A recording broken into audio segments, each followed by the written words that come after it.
காஷ்மீர் முதல் கன்னியாகுமரி வரை தடையில்லா போக்குவரத்து சேவையின் முன்னணி நிறுவனம் சாய் கிருஷ்ணா டிரான்ஸ்போர்ட், மாதவரம், சென்னை.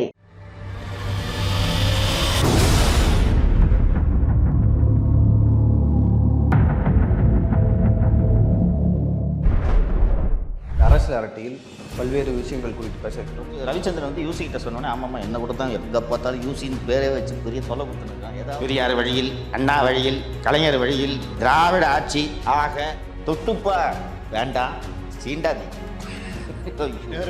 நேருவையே பார்த்தோம், இந்திரா காந்தி கூட கல்ல விட்டுருந்தோம், எமர்ஜென்சி பார்த்தோம், அவ்வளோதானே. தமிழ்நாடு குட்டிச்சவரா போனதுக்கு 2 அதிகாரிகள் காரணம். மு.க. ஸ்டாலின் தேர்ந்தெடுத்த முத்துக்கள் தான் அந்த 2 அதிகாரிகள். ஒன்று இறையன்பு, ஒன்று செயலன்பு. நான் நினைக்கவே இல்லைங்க. ஃபர்ஸ்ட் கிண்டல் பண்ணுவாங்க. காவல்துறையை மிரட்டிய சவுக்கு சங்கர் சுற்றி வளைவு.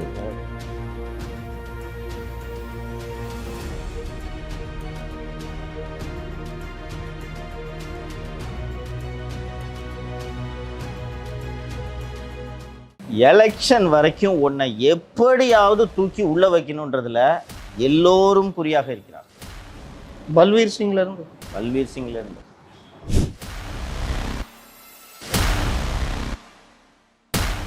இந்த வாட்டி நீ ஜெயிலுக்கு போனா உன்னை முடிச்சிருவானுங்க.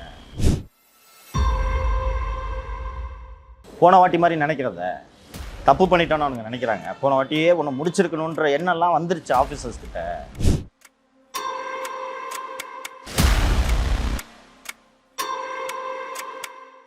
நான் அந்த அதிகாரிகிட்ட சொல்ல, அந்த அதிகாரி இதை பார்ப்பார் கண்டிப்பாக.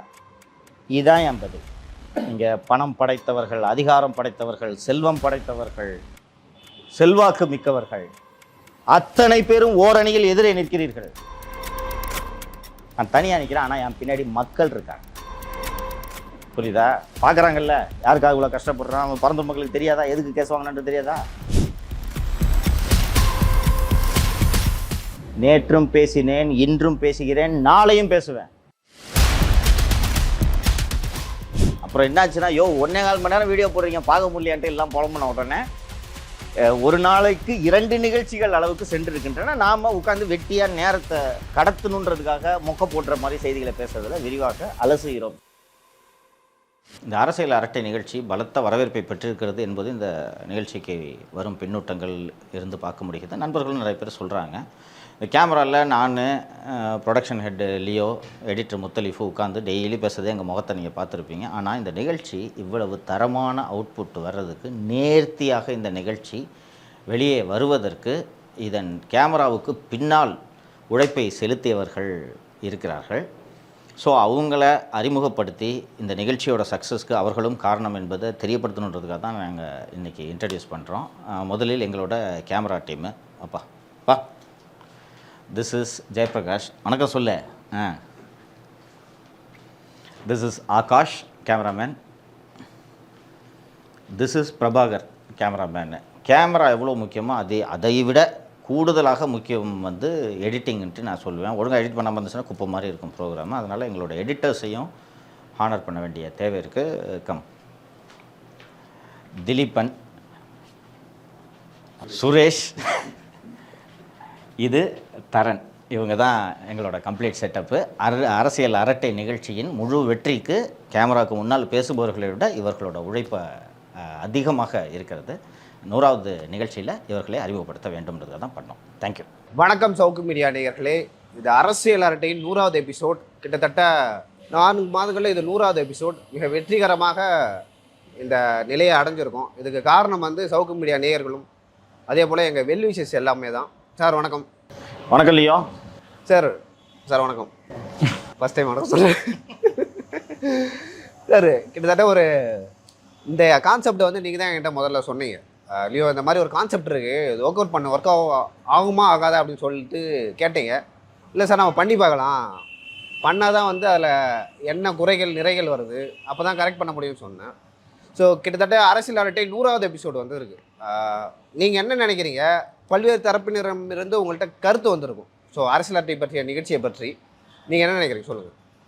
அவர் முத்தலீஃபுக்கு தெரியும், ஒரு 40 ஜோடியோடன் வந்து 45 வருஷம் 50 வருஷம் இருக்குமா? இருக்கும். 80s. அவ்வளோ இருக்காது, 90 வருஷம் அவ்வளோ இருக்காது. ஜூனியர் வீடு ஜூனியர் விகடன் இல்ல, 35-40 வருஷம் 25 40 இல்ல 30 வருஷம் தாண்டிடும். 30 வருஷம் தாண்டிடும். ஏன்னா நான் 80sல இருந்தே படிச்சுட்டு இருக்கேன். 30 வருஷம் இருக்கும். அந்த 80sல தான் ஜூனியர் விகடன்ற அந்த மேகசின், அப்போ வீக்லி, ஆமாம் வீக்லி மேகசினாக தொடங்கப்பட்டது. அப்போது ஜூனியர் விகடனோடு பேரலாக தொடங்கப்பட்ட ஒரு இதழ் வந்து தராஸ். அந்த தராசோட ரீச் உங்களுக்குலாம் யாருக்கும் தெரியாது. அவர் ஷியாம் வந்து அதை ஏன் அடுத்த கட்டத்துக்கு எடுத்து செல்லல, அது எப்படி வீணாக போச்சு அப்படின்றது எனக்கு இன்னும் புரியல. நான் சின்ன பையனாக பார்த்துருக்கேன். தராசு ப்ளூ கலர் கொடி தானே? ஆமாம், அதுக்கு மட்டும்தான் மக்கள் மன்றம் இருந்தது. தராசு மக்கள் மன்றம் ஒரு பத்திரிகைக்கு ஒவ்வொரு ஊர்லேயும், குறிப்பாக கிராமங்களில் கூட ரசிகர் மன்றங்களை நீங்கள் பார்த்துருக்க முடியாது, நினைச்சு கூட பார்க்க முடியாது. இது பலருக்கு இன்று புதிய செய்தியார் கேள்விப்பட்டீங்களா? அந்த மாதிரி கேள்விப்படுது. தராசுன்னு ஒரு பத்திரிகை எது தெரியும், ஃபேன் கிளப்லாம் இருந்தது தெரியாது. தராசு மக்கள் மன்றம் வரிசையாக ஒரு கிராமத்துக்கு போனீங்கன்னா 5 கட்சி கொடி இருக்கும், கொடிக்கம்பம் இருக்கும், தராசு கொடி இருக்கும். நக்கீரன்லேருந்து அதுலேருந்து பிரிஞ்சு வந்தது நக்கீரன், அதுலேருந்து தான் பிரிஞ்சு வந்தது. அதில் நக்கீரன் அதில் லேஅவுட் ஆர்டிஸ்டாக இருந்தவர் தான் ஷியாமு. கோபால் கரெக்ட். அண்ணன் கோபால் அண்ணன் அதில் லேஅவுட் ஆர்டிஸ்ட்டு. தராசு வந்துச்சு, விகடன் ஜூனியர் விகடன் வந்துச்சு. தமிழ் ஊடக உலகுக்கு அது போன்ற செய்தி வடிவங்கள் புதிது. அதற்கு முன்பு அரசியல் கிசுகிசுக்கள் வராது, பாலியல் கிசுகிசுக்கள் வரும். அது வந்து 40s 50sல இந்து நேசன் அது போன்ற பத்திரிகையில் அது வந்துட்டு இருந்துச்சு. இந்த அரசியலின் உள் விவகாரங்கள், கிரைமில் உள் விவகாரங்கள், இது எல்லாமே இப்போ இன்றைக்கி நம்ம பார்த்தோம்னா, இப்போ ஒரு எளிதாக ஒரு உதாரணம், நம்ம சமீபத்திய உதாரணத்தை சொல்கிறேன். செய்தித்தாளை நம்ம பார்த்தோம்னா, தொழிலதிபர் ஒருவரை ஏமாற்றி விட்டார், 2 தொழிலதிபர்களுக்குள்ள சண்டை, காவல்துறையில் ஒருவர் போய் புகார் அளிக்கிறார், காவல்துறை பேசி வச்சு 50 கோடி ரூபாய் செட்டில்மெண்ட்ன்றது தான் செய்தி. ஓஷியன் லைஃப் சயின்சஸில் நடந்த ஒரு பிரச்சனை இல்லைன்ட்டு. ஆனால் அந்த செய்திக்கு பின்னாடி என்ன, இது எல்லாருக்குமே தெரிஞ்சுக்கணும்னு ஆர்வம். ஒரு வரியில் நம்ம செய்தியை பார்க்குறோம் இந்த மாதிரி என்ன, ஆனால் அதுக்கு பின்னாடி எவ்வளவோ நடந்திருக்கு. நிர்வாகம்னா அப்படி தான் நடக்கும் எல்லாமே. இதை வந்து அச்சு வடிவத்தில் ஜூனியர் விகடன், தராசு, நக்கீரன் போன்ற இதழ்கள் 35-40 வருடம் இருக்கும், கண்டிப்பாக 40 வருடங்களுக்கு முன்பு தொடங்கினேன். அது தொடங்கி சூப்பர் ஹிட் ஆயிடுச்சு. அதாவது வந்து இந்த வாரம் வீக்லியாக இருந்தபோது, இந்த வாரம் சனிக்கிழமை வருதுன்னா, சனிக்கிழமை என்ன காசிப்புனா, அரசியல்வாதிகள் எல்லோரும் விழிப்போடு அதை பார்ப்பார்கள். செம்ம பிரேக்கிங் ஸ்டோரிஸ் பண்ணியிருக்காங்க. அதாவது ஒரு செஷன்ஸ் நீதிமன்றம், மதுரை என்று நினைவு, ஒரு செஷன்ஸ் நீதிமன்றம் பொண்டாட்டியை கொண்டுட்டாருன்னு ஒருத்தருக்கு லைஃப் கொடுத்துச்சு. ட்ரையல் நடந்துட்டு இருக்குது. பாண்டியம்மாள் ட்ரையல் நடந்துட்டு இருக்குது. பாண்டியம்மாள் கோர்ட்டில் வந்து நீங்கள் செத்து போனதா சொல்கிற பாண்டியம்மாள் நான் தாங்க அப்படின்ட்டு கோர்ட்டில் வந்து சொல்லுது. இந்த அம்மா ஜூனியருடன் பிரேக் பண்ணாங்க. நினைவில் இருக்கிறது மட்டும் சொல்கிறேன், அவங்க எவ்வளவோ ஸ்டோரிஸ் பிரேக் பண்ணியிருக்காங்க. அப்புறம் அது வீணாகவே போச்சு கேஸு. ஃபிசிக்கலி சேலஞ்சு 2 பேருக்கு ஆர்டி ஆஃபீஸில் போய் லைசன்ஸ் வாங்கிட்டாங்க. அதுவும் எப்படி, சிட்டிங் மினிஸ்டர் பேரில் வாங்கிட்டாங்க. ஃபிசிக்கலி சேலஞ்சு ஆர்டிஓனா போனால் வண்டி ஓட்டி காட்டணும்ல, ஃபிசிக்கலி சேலஞ்சு எப்படி கொடுப்பாங்க? போலியோவால் பாதிக்கப்பட்டவர் அது பண்ணி அது வழக்காயிட்டு. ஸோ இதுக்கு டிமாண்ட் இருக்குது இந்த டைப் ஆஃப் நியூஸுக்கு அப்படின்றது வந்து எல்லாருக்கும் தெரிஞ்சு, அந்த இதழ்களுக்கும் தெரிந்து, வார இதழ் என்பதை வாரம் 2 முறை இதழாக மாற்றினார்கள். கிட்டத்தட்ட டெய்லி அங்கே ஒரு வேலை செஞ்சுருக்காருன்னு நினைக்கிறேன். வேலை செய்யறவங்களுக்குலாம் தெரியும், Monday and Thursday issue date, கிட்டத்தட்ட டெய்லி மாதிரி வேலை செய்வாங்க. டெய்லியில் ஒரு வரி செய்தி வருதுன்னா சொல்லுங்க. இஷ்யூ டேட் வந்து முக்கியமான செய்திக்கு மட்டும்தான், மற்றதெல்லாம் முடிச்சிடுவாங்க. ஸ்டோரி கொடுத்தோன்னா அது நிமிடத்துக்குள்ள அடுத்த ஸ்டோரி வந்துடும். அண்டு அந்த கிட்டத்தட்ட அது டெய்லி மாதிரி ஆகிடுச்சு. அந்த வீக்லியில் வேலை செஞ்சவங்களுக்கு தெரியும் அந்த கஷ்டம். செய்தித்தாளில் ஒரு 2 காலம் செய்தியாக வர்றதை நீங்கள் 2 பக்கத்துக்கு நியூஸ் ஆக்கணும். அப்போது அந்த செய்தித்தாளில் வந்தது போக இருந்த விவகாரங்களை நீங்கள் எடுத்து பண்ணிங்கன்னா தான் 2 பேஜ் ஃபில்அப் பண்ண முடியும். இதை காட்சி வடிவமாக்குற முயற்சிகள் நடைபெற்றன. இங்கே பார்த்தீங்கன்னா மக்கள் தொலைக்காட்சியில் பண்ணாங்க, பெரிய சேட்டலைட் சேனல்ஸ் எல்லாத்துலேயுமே புதிய தலைமுறை பண்ணாங்க. ஒரு 10 நிமிஷம் நியூஸுக்கு பிறகோ முன்போ பின்போ ஒரு காசிப் காலம் மாதிரி 5 நிமிஷம் அல்லது 10 நிமிஷம் வரும். எனக்கு என்னோட சோர்சஸ் தெரியும், தகவல்கள் வந்து ஏராளமாக தகவல்கள் வருகின்றன. இது எல்லாத்தையும் அச்சு வடிவில் கொண்டு வர முடியாது. என்னன்னா இன்னைக்கு ஒரு 10 நியூஸ் வரும், நாளைக்கு இன்னொரு 10 நியூஸ் வருது. இந்த கழுகு, சங்கர்லால் இதையெல்லாம் காட்சி வடிவமாக்க வேண்டும் என்று எனக்கு நீண்ட நாட்களாக ஆசை. அதில் அப்படி தானே வருது காலம்ல. கழுகுன்னு ஒரு கேரக்டர், கழுகார் வந்து அமர்ந்தார், முந்திரி பக்கோடா சாப்பிட்டார். அதே மாதிரி குமுத ரிப்போர்ட்டில் வம்பானந்தா வந்தார். சங்கர்லால என்ன தலைவர் நியூஸ் என்ன இருக்குன்ட்டு இது ஒரே இடம் தானே, இதையும் காட்சிப்படுத்தக்கூடாது அப்படின்னு எனக்கு இது காட்சியாக இந்த நிகழ்ச்சியை தொடங்கும் போது நான் சொன்னேன். நீயும் சரின்னு சொல்லிட்ட, முத்தலீஃப் உடனே ஒத்துக்கிட்டாரு. ஸோ சினிமாவில் வந்து இந்த மாதிரி காசிப்பை பேசுறதுக்கு ஒரு நிகழ்ச்சி பண்ணிட்டு இருக்காங்களா, வலைப்பேச்சு அப்படின்ட்டு அது ஒரு நிகழ்ச்சி பண்ணிட்டு இருக்காங்க. பொலிட்டிக்கலாக இது மாதிரி பண்ணணுன்ட்டு எனக்கு ஆசை. ஆனால் அதற்கு வரவேற்பு எப்படி இருக்குன்றது தொடங்கும் போது எனக்கு தெரியாது. நான் உண்மையை சொல்லிடுறேன். நான் இது நல்லா வரவேற்பாங்கன்னு தெரியாது. படிக்கிறதுக்கு செம்ம இன்ட்ரெஸ்டிங்காக இருக்கும், புதுசாக நியூஸ் வரும் அப்படின்ட்டு. பட் அதை காட்சிப்படுத்தும். ஆனால் இன்னொரு விஷயத்தையும் நான் சேர்த்து சொல்லிடுறேன். எழுத்தில் வந்து நேரடியாக பெயரை குறிப்பிட்டு எதுவும் சொல்ல மாட்டார்கள். இந்த எழுத்தில் தொடங்கும் ஒரு அமைச்சர், இந்த எழுத்தில் தொடங்கும் அதிமுக புள்ளி, திமுக புள்ளின்னு தான் போடுவாங்க. நாம் அதெல்லாம் இல்லாமல் உடச்சி பேசியிருக்கோம். நானும் முத்தலீஃபும் சேர்ந்து நம்ம சேனல் தொடங்குறதுக்கு முன்னாடியே அரசியல் பாசறைன்னு ஒரு காசிப் காலத்தை நான் எழுதிட்டு இருந்தோம். அதுவும் வந்து நான் விகடன் மாதிரி பத்திரிகை அளவுக்கு நமக்கு இது வரவேற்பு பார்த்தா அதை விட பெரிய வரவேற்புன்னு இவர் சொல்லி தான் எனக்கு தெரியும். எல்லோரும் படிக்கிறாங்க அதே அப்படின்ட்டு. ஸோ என்ன வரவேற்பு என்பது தெரியாமல் தான் இந்த நிகழ்ச்சி தொடங்கப்பட்டது. பட் தொடங்கிய பிறகு வர்ற அதுக்கு கீழே இருக்க comments, people are hungry for news, they are always hungry. ஊடகங்கள் தான் அவர்களுக்கு மக்களுக்கு தேவையான செய்திகளை தருவதில்லை. நல்ல செய்திகளை, சரிபார்க்கப்பட்ட செய்திகளை நாம் மக்களுக்கு வழங்கினா அவர்கள் இதை வரவேற்பார்கள் அப்படின்னு தான் நினச்சோம். அவங்க 2 பேருக்குமே நல்லா தெரியும். தொடக்கத்தில் டெய்லி 1, வாரத்துக்கு 2ன்னு பிளான் பண்ணோம். அப்புறம் நியூஸ் வர வர டெய்லி ஆச்சு. அப்புறம் என்னாச்சுன்னா, 1.25 மணி நேரம் வீடியோ போடுறீங்க, பார்க்க முடியலையான்ட்டு எல்லாம் புலம்புன உடனே ஒரு நாளைக்கு 2 நிகழ்ச்சிகள் அளவுக்கு சென்றிருக்கின்றன. நாம் உட்காந்து வெட்டியாக நேரத்தை கடத்தணுன்றதுக்காக மொக்க போடுற மாதிரி செய்திகளை பேசுறதில் விரிவாக அலசுகிறோம் செய்திகளை. இவ்வளோ வரவேற்பு வரும்ன்ட்டு நான் உள்ளபடியே எதிர்பார்க்கவில்லை, நான் சொல்லிவிடுகிறேன். நீங்கள் சொல்லுங்கள், இது நம்ம காவல்துறையில் என்ன சொல்கிறாங்க, மக்கள் என்ன சொல்கிறாங்க, பத்திரிகையாளர் நண்பர்கள் என்ன சொல்கிறாங்க இந்த நிகழ்ச்சியை பற்றி அப்படின்றத நீங்கள் சொல்லுங்கள். முதல்ல ஒரு எடிட்டராக இந்த நிகழ்ச்சியை பெரிய வரவேற்பு கொடுத்த மக்களுக்கு முதல்ல நன்றி. அனைத்து எல்லா புகழும் மக்களுக்கு. ரெண்டாவது அவங்க கொடுக்குற உற்சாகம். நீங்கள் சும்மா அதாவது எழுதும் போது பத்திரிகையாளர் மத்தியில் தெரியும். ஆனால் அந்த நிகழ்ச்சிக்கு அப்புறம் பார்த்தீங்கன்னா சும்மா ரோட்டில் போனால் கூட திடீர்னு வந்து கை கொடுத்து நல்லா பண்ணுறீங்க சார், சார் இந்த மாதிரி பண்ணுறாரு, அது எப்படி சார் இது, இந்த மாதிரி ரொம்ப எல்லா இடத்துலையுமே ஒரு வாழ்த்து கிடச்சிது பார்த்தோம். இது இல்லாமல் இந்த நிகழ்ச்சியில் வந்து இதோடைய வெற்றி என்ன அப்படின்னு பார்த்தா உண்மைத்தன்மையை நம்ம சொல்கிறோம். ஏற்கனவே நம்ம இதில் பேசியிருப்போம், தொடக்க விழாவில் அந்த ஏவியில் பேசியிருப்போம். அரசியலுக்கு பின்னால் இருக்கும் அரசியல், இதை தான் மக்கள் அதை தான் எதிர்பார்க்குறாங்க. செய்தினா ஏதோ செய்தியை கொடுத்துட்டு போகிறது அப்படின்ட்டு இல்லை. இப்போ நீங்கள் சொன்ன அந்த ஜூனியர் விகடனோ, நக்கீரன், மற்ற தராசு எல்லாத்துலேயுமே மக்கள் எதிர்பார்த்தது வழக்கமான ஸ்டோரி வேறு.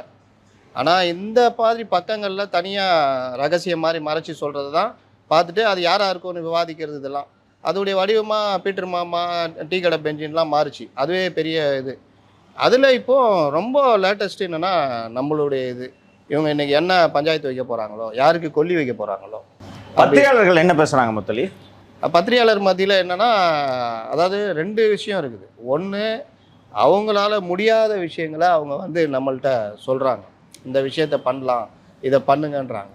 ரெண்டாவது வந்து என்னென்னு பார்த்தீங்கன்னா, சொன்ன விஷயத்துலேருந்து அவங்க ஃபாலோ பண்ணி நம்மள்கிட்ட கேட்குறாங்க. மூணாவது, பெரிய பாராட்டு இருக்குது, நல்லா பண்ணுறீங்க, இதை இவர் அடிச்சிங்க. ஏன்னா அவங்களுக்கு தெரியும் இந்த விஷயம் உண்மைன்னு தெரியும், அதை எடிட்டோரில் ஏற்ற முடியாது இது, ஆனால் கரெக்டாக அதை பேசிட்டீங்க அப்படின்றது. நேற்று கூட ஒரு இது நான் அந்த காங்கிரஸ் பீட்டு பற்றி பேசியிருப்பேன். இன்றைக்கி இருக்கிற ரிப்போர்ட்டெல்லாம் ஜூனியரில் கொண்டு போய் போட்டு என்னன்னே தெரியல, யாரான்னு கேட்டால் ராமசாமிக்கு அந்த சாமின்றாங்க. என்னங்கன்னா அதுக்கு ஒருத்தர் பாராட்டி போட்டிருக்காங்க, ஆனால் பங்கம் பண்ணிட்டீங்கண்ணா அப்படின்னு போட்டிருக்காப்புல. ஏன்னா அவங்களுக்கு தெரியுது, சீனியர்ஸ் தான் அந்த கட்சிகளெல்லாம் பார்ப்பாங்க, அவங்க ஐஎஸ்கிட்ட பேசுவாங்க, எஸ்பிசிகிட்ட பேசுவாங்க, தலைவர்கள்ட்ட பேசுவாங்க, உள் விவகாரம் என்னன்றதை கரெக்டாக பதிவு பண்ணுவாங்க. இப்போ அப்படிலாம் இல்லை, ரோட்டில் நிற்கிறது யாராவது சீனியர் போட்டுறோம், இல்லை வேணுன்னு உளவுத்துறையை ஒரு இதை கிளப்பிவிடும், இந்த மாதிரி சொல்கிறாங்கன்னா அவர் வந்து அதை சொல்லுவார், உடனே அவர்கிட்ட கேட்டு அது அப்படி போகும். இந்த மாதிரி இல்லாமல் நம்ம வந்து உள் நிகழ்ச்சிகள் அது. இதில் இன்னொன்று என்னென்னா, நீங்கள் பண்ணுற பிரேக்கிங், இப்போ ஒவ்வொரு விஷயமும் வெளியே தெரியாது, பண்ண அப்புறம் தான் தெரியுது. கிளாம்பாக்கம்னா மக்கள் அவதிப்படுறாங்கன்னு தெரியும். ஆனால் அந்த கிளாம்பாக்கத்துக்கு பின்னாடி என்ன இருக்குது அப்படின்றது இது. மணல் பற்றி யாருமே பேசலை. ஆனால் மணலில் என்னென்ன பிரச்சனை இருக்குது, எவ்வளோ ஒவ்வொரு உள்விவகாரமாக வந்து பேசும்போது அதெல்லாம் பத்திரிகையாளர் மத்தியிலையும் சரி, பொதுமக்கள் மத்தியில் பெரிய அளவு வரவேற்பு. இதில் இன்னொரு விஷயம் நீங்கள் கமெண்ட்ஸ்லேயும் பார்த்துருக்கலாம், மற்ற இதுலேயும் பார்த்துருக்கலாம். எல்லாருமே நைட்டு இதை நாங்கள் பார்க்காம தூங்குறதில்ல, கிட்டத்தட்ட அடிக்ட் ஆகிட்டோன்றாங்க. கொஞ்சம் சீக்கிரம் போடுங்களாங்க, ஒரு 9 மணிக்கு போடுங்க, நாங்கள் பார்த்துட்டு.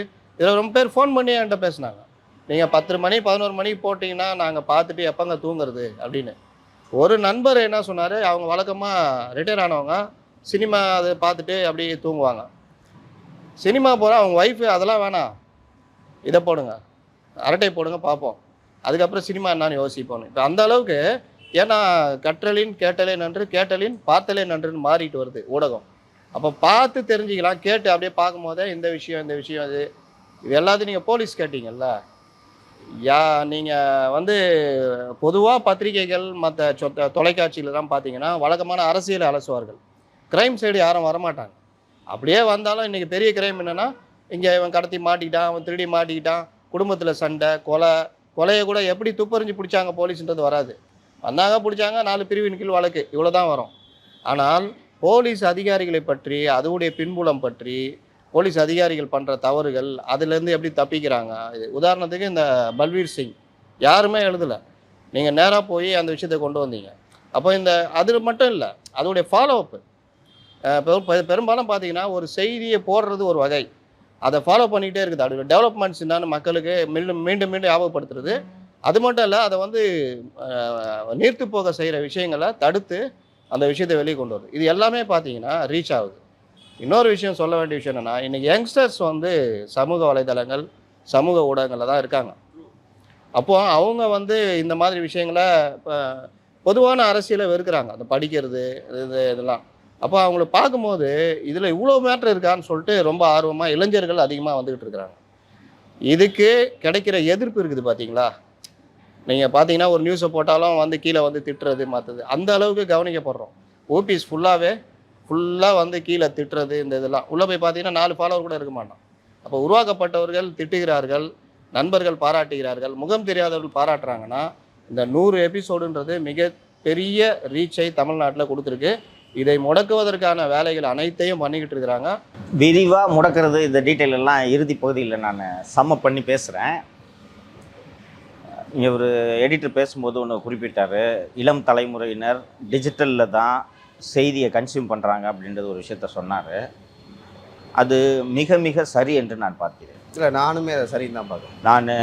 நமக்கு தெரியும், உன்னோட ஜென்ரேஷன் என்னன்றது எனக்கு தெரியாது. நானும் முத்தலிஃபெல்லாம் புத்தகங்கள் படித்து தான் இந்த இடத்துக்கு வந்திருக்கோம். இன்றைக்கி இவ்வளோ விஷயம் பேசுகிறோன்னா, நாங்கள் படித்த வெளியில், இது பள்ளியில் படிக்கிற படிப்பு இல்லை, வெளியே பொது விஷயங்களை நாங்கள் தேடி தேடி படித்து கற்றவை தான் எங்களுக்கு இன்றைக்கி ஒரு டெவலப்மெண்ட் நடக்குது. பொலிட்டிக்கல் டெவலப்மெண்ட்னா அதை எப்படி பார்க்கணுன்ற கோணத்தை எங்களுக்கு கற்றுக் கொடுத்தது. ரொம்ப எளிதாக ஒரு அரசு இன்றைக்கி ஒரு அனௌன்ஸ்மெண்ட்டு வருதுன்னா, நம்ம சிஎம் ஸ்பெயின் போகிறது எடுத்துக்கலாமே. ஒரு சிஎம் ஸ்பெயின் போகிறாரு, என்ன சொன்னாங்க? முதலீடுக்காக. ஆனால் நாம் தான் எடுத்தோன்னு கேட்டோம், ஏன்பா ஜனவரி 8ஆம் தேதி இங்கே முதலீட்டாளர் மாநாடு நடத்தணும், இப்போ எதுக்கு அங்கே போகிறன்றதை ஃபஸ்ட்டு கேட்டோம். சரி, அப்படியே நீங்கள் ஸ்பெயினுக்கு போகிறதா இருந்தாலும் ஸ்பெயின் எக்கானமி பாதாளத்தில் இருக்குது, அங்கே என்ன போய் இன்வெஸ்ட்மெண்ட் வாங்குறீங்கன்னு கேட்டோம். அப்புறம் துபாய்க்கும் ஜப்பானுக்கும் போனப்போ ஏர்போர்ட்லேருந்து ஃபோட்டோ போட்டுன்னு இருந்தீங்க, ஸ்பெயினில் என்ன என் ஃபோட்டோவே காணாம போய் இறங்கி போகிற 24 மணி நேரம் ஆகுதுன்னு கேட்ட உடனே ஒரு முதலீட்டாளர் மாநாடு நடக்க போகுதுன்னு சொன்னாங்க. முதலீட்டாளர் மாநாடுன்னு சொன்னோடனே 8 நாள் ஸ்பெயினில் என்ன பண்ணுறாரு, அவ்வளோ முதலீடா அப்படின்னு கேட்டோம். சரி, முதலீட்டாளர் மாநாடுனாங்க. அந்த மாநாடு எத்தனை நாள் நடக்கும்? ஒரு நாள் தான் மாநாடு நடக்கும். சொன்ன உடனே இப்படியா பேசுகிறீங்க, இரு ஸ்பெயின் ஃபோட்டோ அனுப்புறேன்ட்டு முதலீட்டாளர் மாநாடுன்னு ஒரு ஃபோட்டோ அனுப்பிச்சாங்க. அனுப்பிச்ச உடனே ஒரு சிஎம் ஸ்பீச் எல்லாம் எடுத்து பார்த்துட்டு, ரோக்கான்னு ஒரே ஒரு கம்பெனி தான் வந்திருக்கு, அந்த ரோக்கா கம்பெனி ஈரோட்டில் இருக்குது, நீ இதை ஈரோட்டில் முதலீடு வாங்காமல் எதுக்கு ஸ்பெயினுக்கு போனன்ற கேள்வியை நாம் தான் எழுப்புறோம்.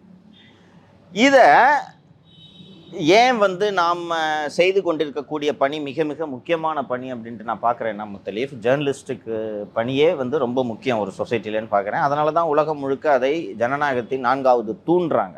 தூணு போச்சுன்னா ஆட்டம் கட்டுரும் ஜனநாயகம், அதனால தான் அதை தூண்டுறாங்க.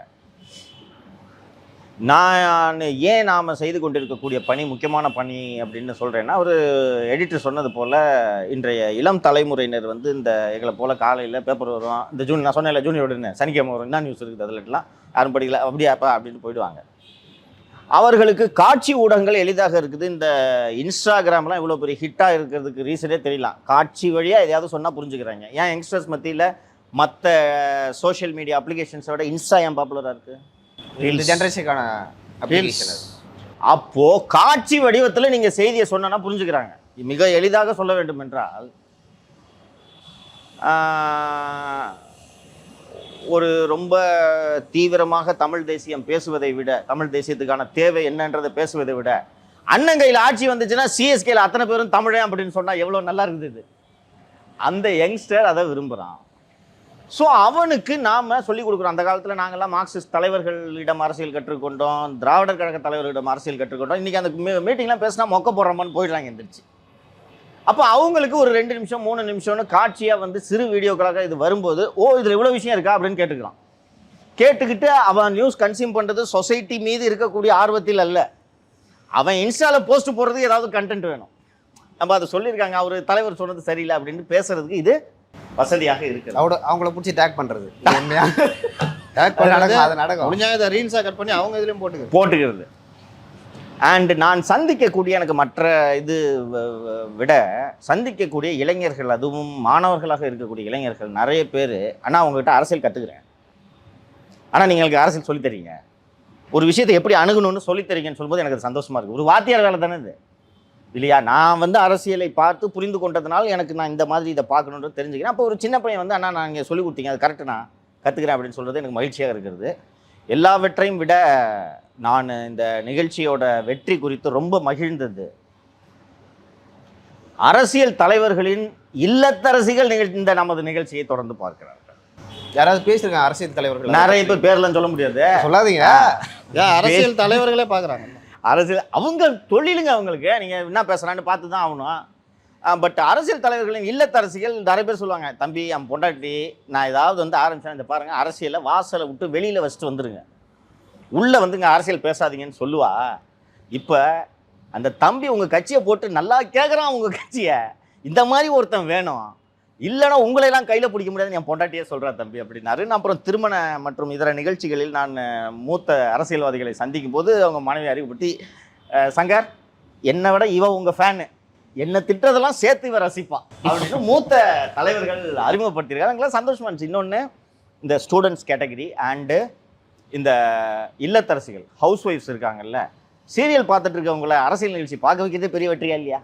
ரொம்ப பெரிய வெற்றி. அதை தான் நான் சொன்னேன், அந்த சினிமா பார்க்குறவங்க அதை விட்டுட்டு இதை பார்க்க ஆரம்பிக்கிறாங்க. அண்டு ஒரு நம்மளோட வேலை என்ன அப்படின்ட்டு பார்த்தீங்கன்னா, ஒரு எலக்ட்ரேட், ஒரு ஓட்டர் கம்யூனிட்டி, அதை இன்ஃபார்ம்டு எலக்ட்ரேட்டாக மாற்றுறது தான் நம்ம வேலைன்ட்டு நான் பார்க்குறேன். அவங்களுக்கு என்னன்றது தெரியணும், அரசியல் படுத்துகிறோம், அவ்வளோதான்ப்பா.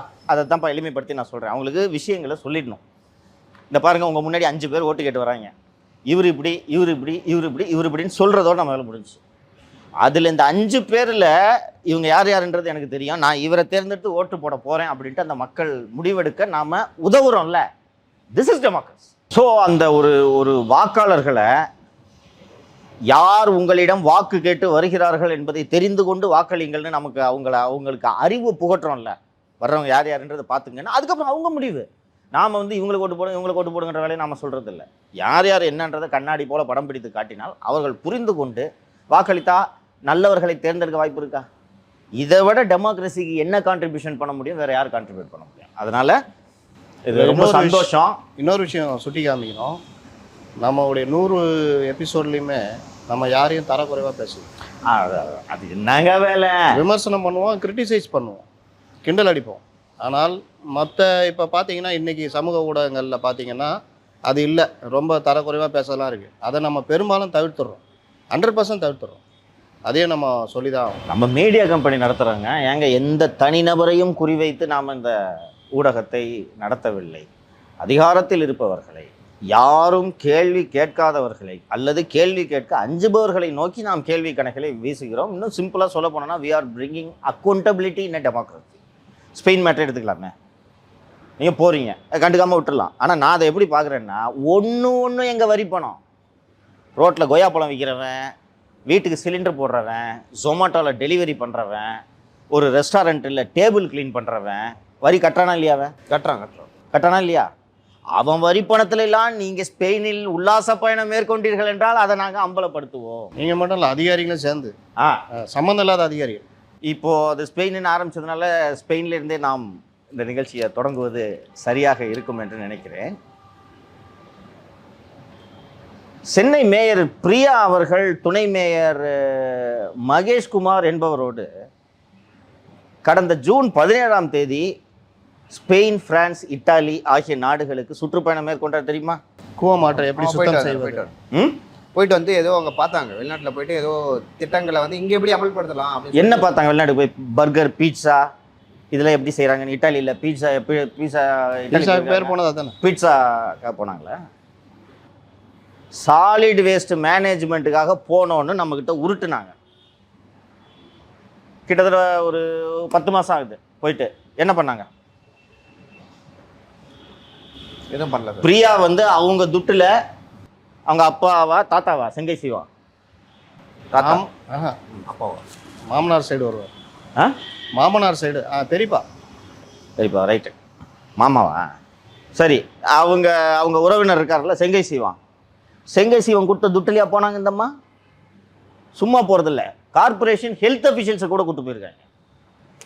ஏன் இதெல்லாம் இது பண்ணுறேன்னா, பார்த்துருப்பேன் நம்ம ஜொமேட்டோவில் ஆர்டர் பண்ணுறோம். அந்த பையன் வெயில பைக் ஓட்டின்னு எப்படி வரான் பார்த்தியா? இங்கேருந்து அங்கே ஆர்டர் வரும், இங்கேருந்து இங்கே ஆர்டர் வரும், புருன்னு விட்டின்னு போவான். அவன் வயிற்று பொழப்புக்காக தானே பண்ணுறான். அவன்லாம் வரி கட்டுறான். நீங்கள் அந்த பணத்தை எடுத்துக்கிட்டு அந்த பணத்தை எல்லாம் பத்திரமா செலவு பண்ணணுன்னு தான் உங்களுக்கு நாங்கள் ஓட்டு போட்டு தேர்ந்தெடுக்கோம். அந்த பணத்தை எடுத்து நீங்கள் போய் ஐரோப்பா சுற்றுப்பயணம் போகிறீங்க. இவங்ககிட்ட என்ன அந்த மாதிரி பண்ணுறீங்கன்னு கேட்டா, அதிமுக ஆட்சியில் செல்லவில்லையா? அவனை நிறுத்த சொல்ல நான் இது பதிலா? அப்புறம் ஸ்பெயின்ல இருந்து நேற்று 2 முதலீடு வந்துச்சு. என்ன முதலீடு பாது? ரோக்கான்னு ஒரு கம்பெனி. முதல் நாள் ரோக்கா உருட்டினாங்க, 2வது நாள் ஆக்சியானா. அப்புறம் வந்து இப்போ கைடன்ஸ்னு ஒரு நிறுவனம், அது என்னன்னு தெரியாது. நம்மளோட நிறுவனம் கைடன்ஸ் பியூரோ. அப்படியா? Tamil Nadu industrial guidance bureau. அந்த பியூரோவோட சீஃப் தான் விஷ்ணு ஐஏஎஸ். ஓ கரெக்ட். இல்லை இவங்கெல்லாம் உக்காந்துருக்காங்கன்னு நான் அவங்கள தொழில் ஏங்க நான் தான் ஸ்பீச் எடுத்து நேற்று படித்தேன். டிஆர்பி ராஜா அவர்களே, இண்டோ ஸ்பானிஷ் காமர்ஸின் தலைவர் அவர்களே, கைடன்ஸ் பியூரோவின் தலைவர் அவர்களே, அப்புறம் ரோக்கா நிறுவனத்தின் தலைவர் அவர்களேன்னு போட்டுட்டு என்ன என் முதலீட்டாளர் மாநாடுக்கு ஒரே ஒரு ஆள் தான் வந்திருக்காருன்னு நேற்று சொன்னது இதை வச்சு தான். ஸோ போனாங்க. அந்த ஒரு எடப்பாடி பழனிசாமி என்ன முத்தலீஃப் சொன்னார் இந்த முதலீடு பற்றி? இங்கே பெருந்துறையில் இருக்கிற கம்பெனியால் அதை பற்றி அவர் பேசலை. வெளிநாட்டுகளோட பணத்தை எடுத்து போய் இன்வெஸ்ட் பண்ணுறது தான் ஸ்பெயின் போயிருக்கீங்கன்னு சொன்னார். இன்வெஸ்ட் பண்ணி கொண்டு வரதுக்கு சொன்னாரா? அவரு அந்த பகுதிக்காரரு, கொங்குக்காரரு.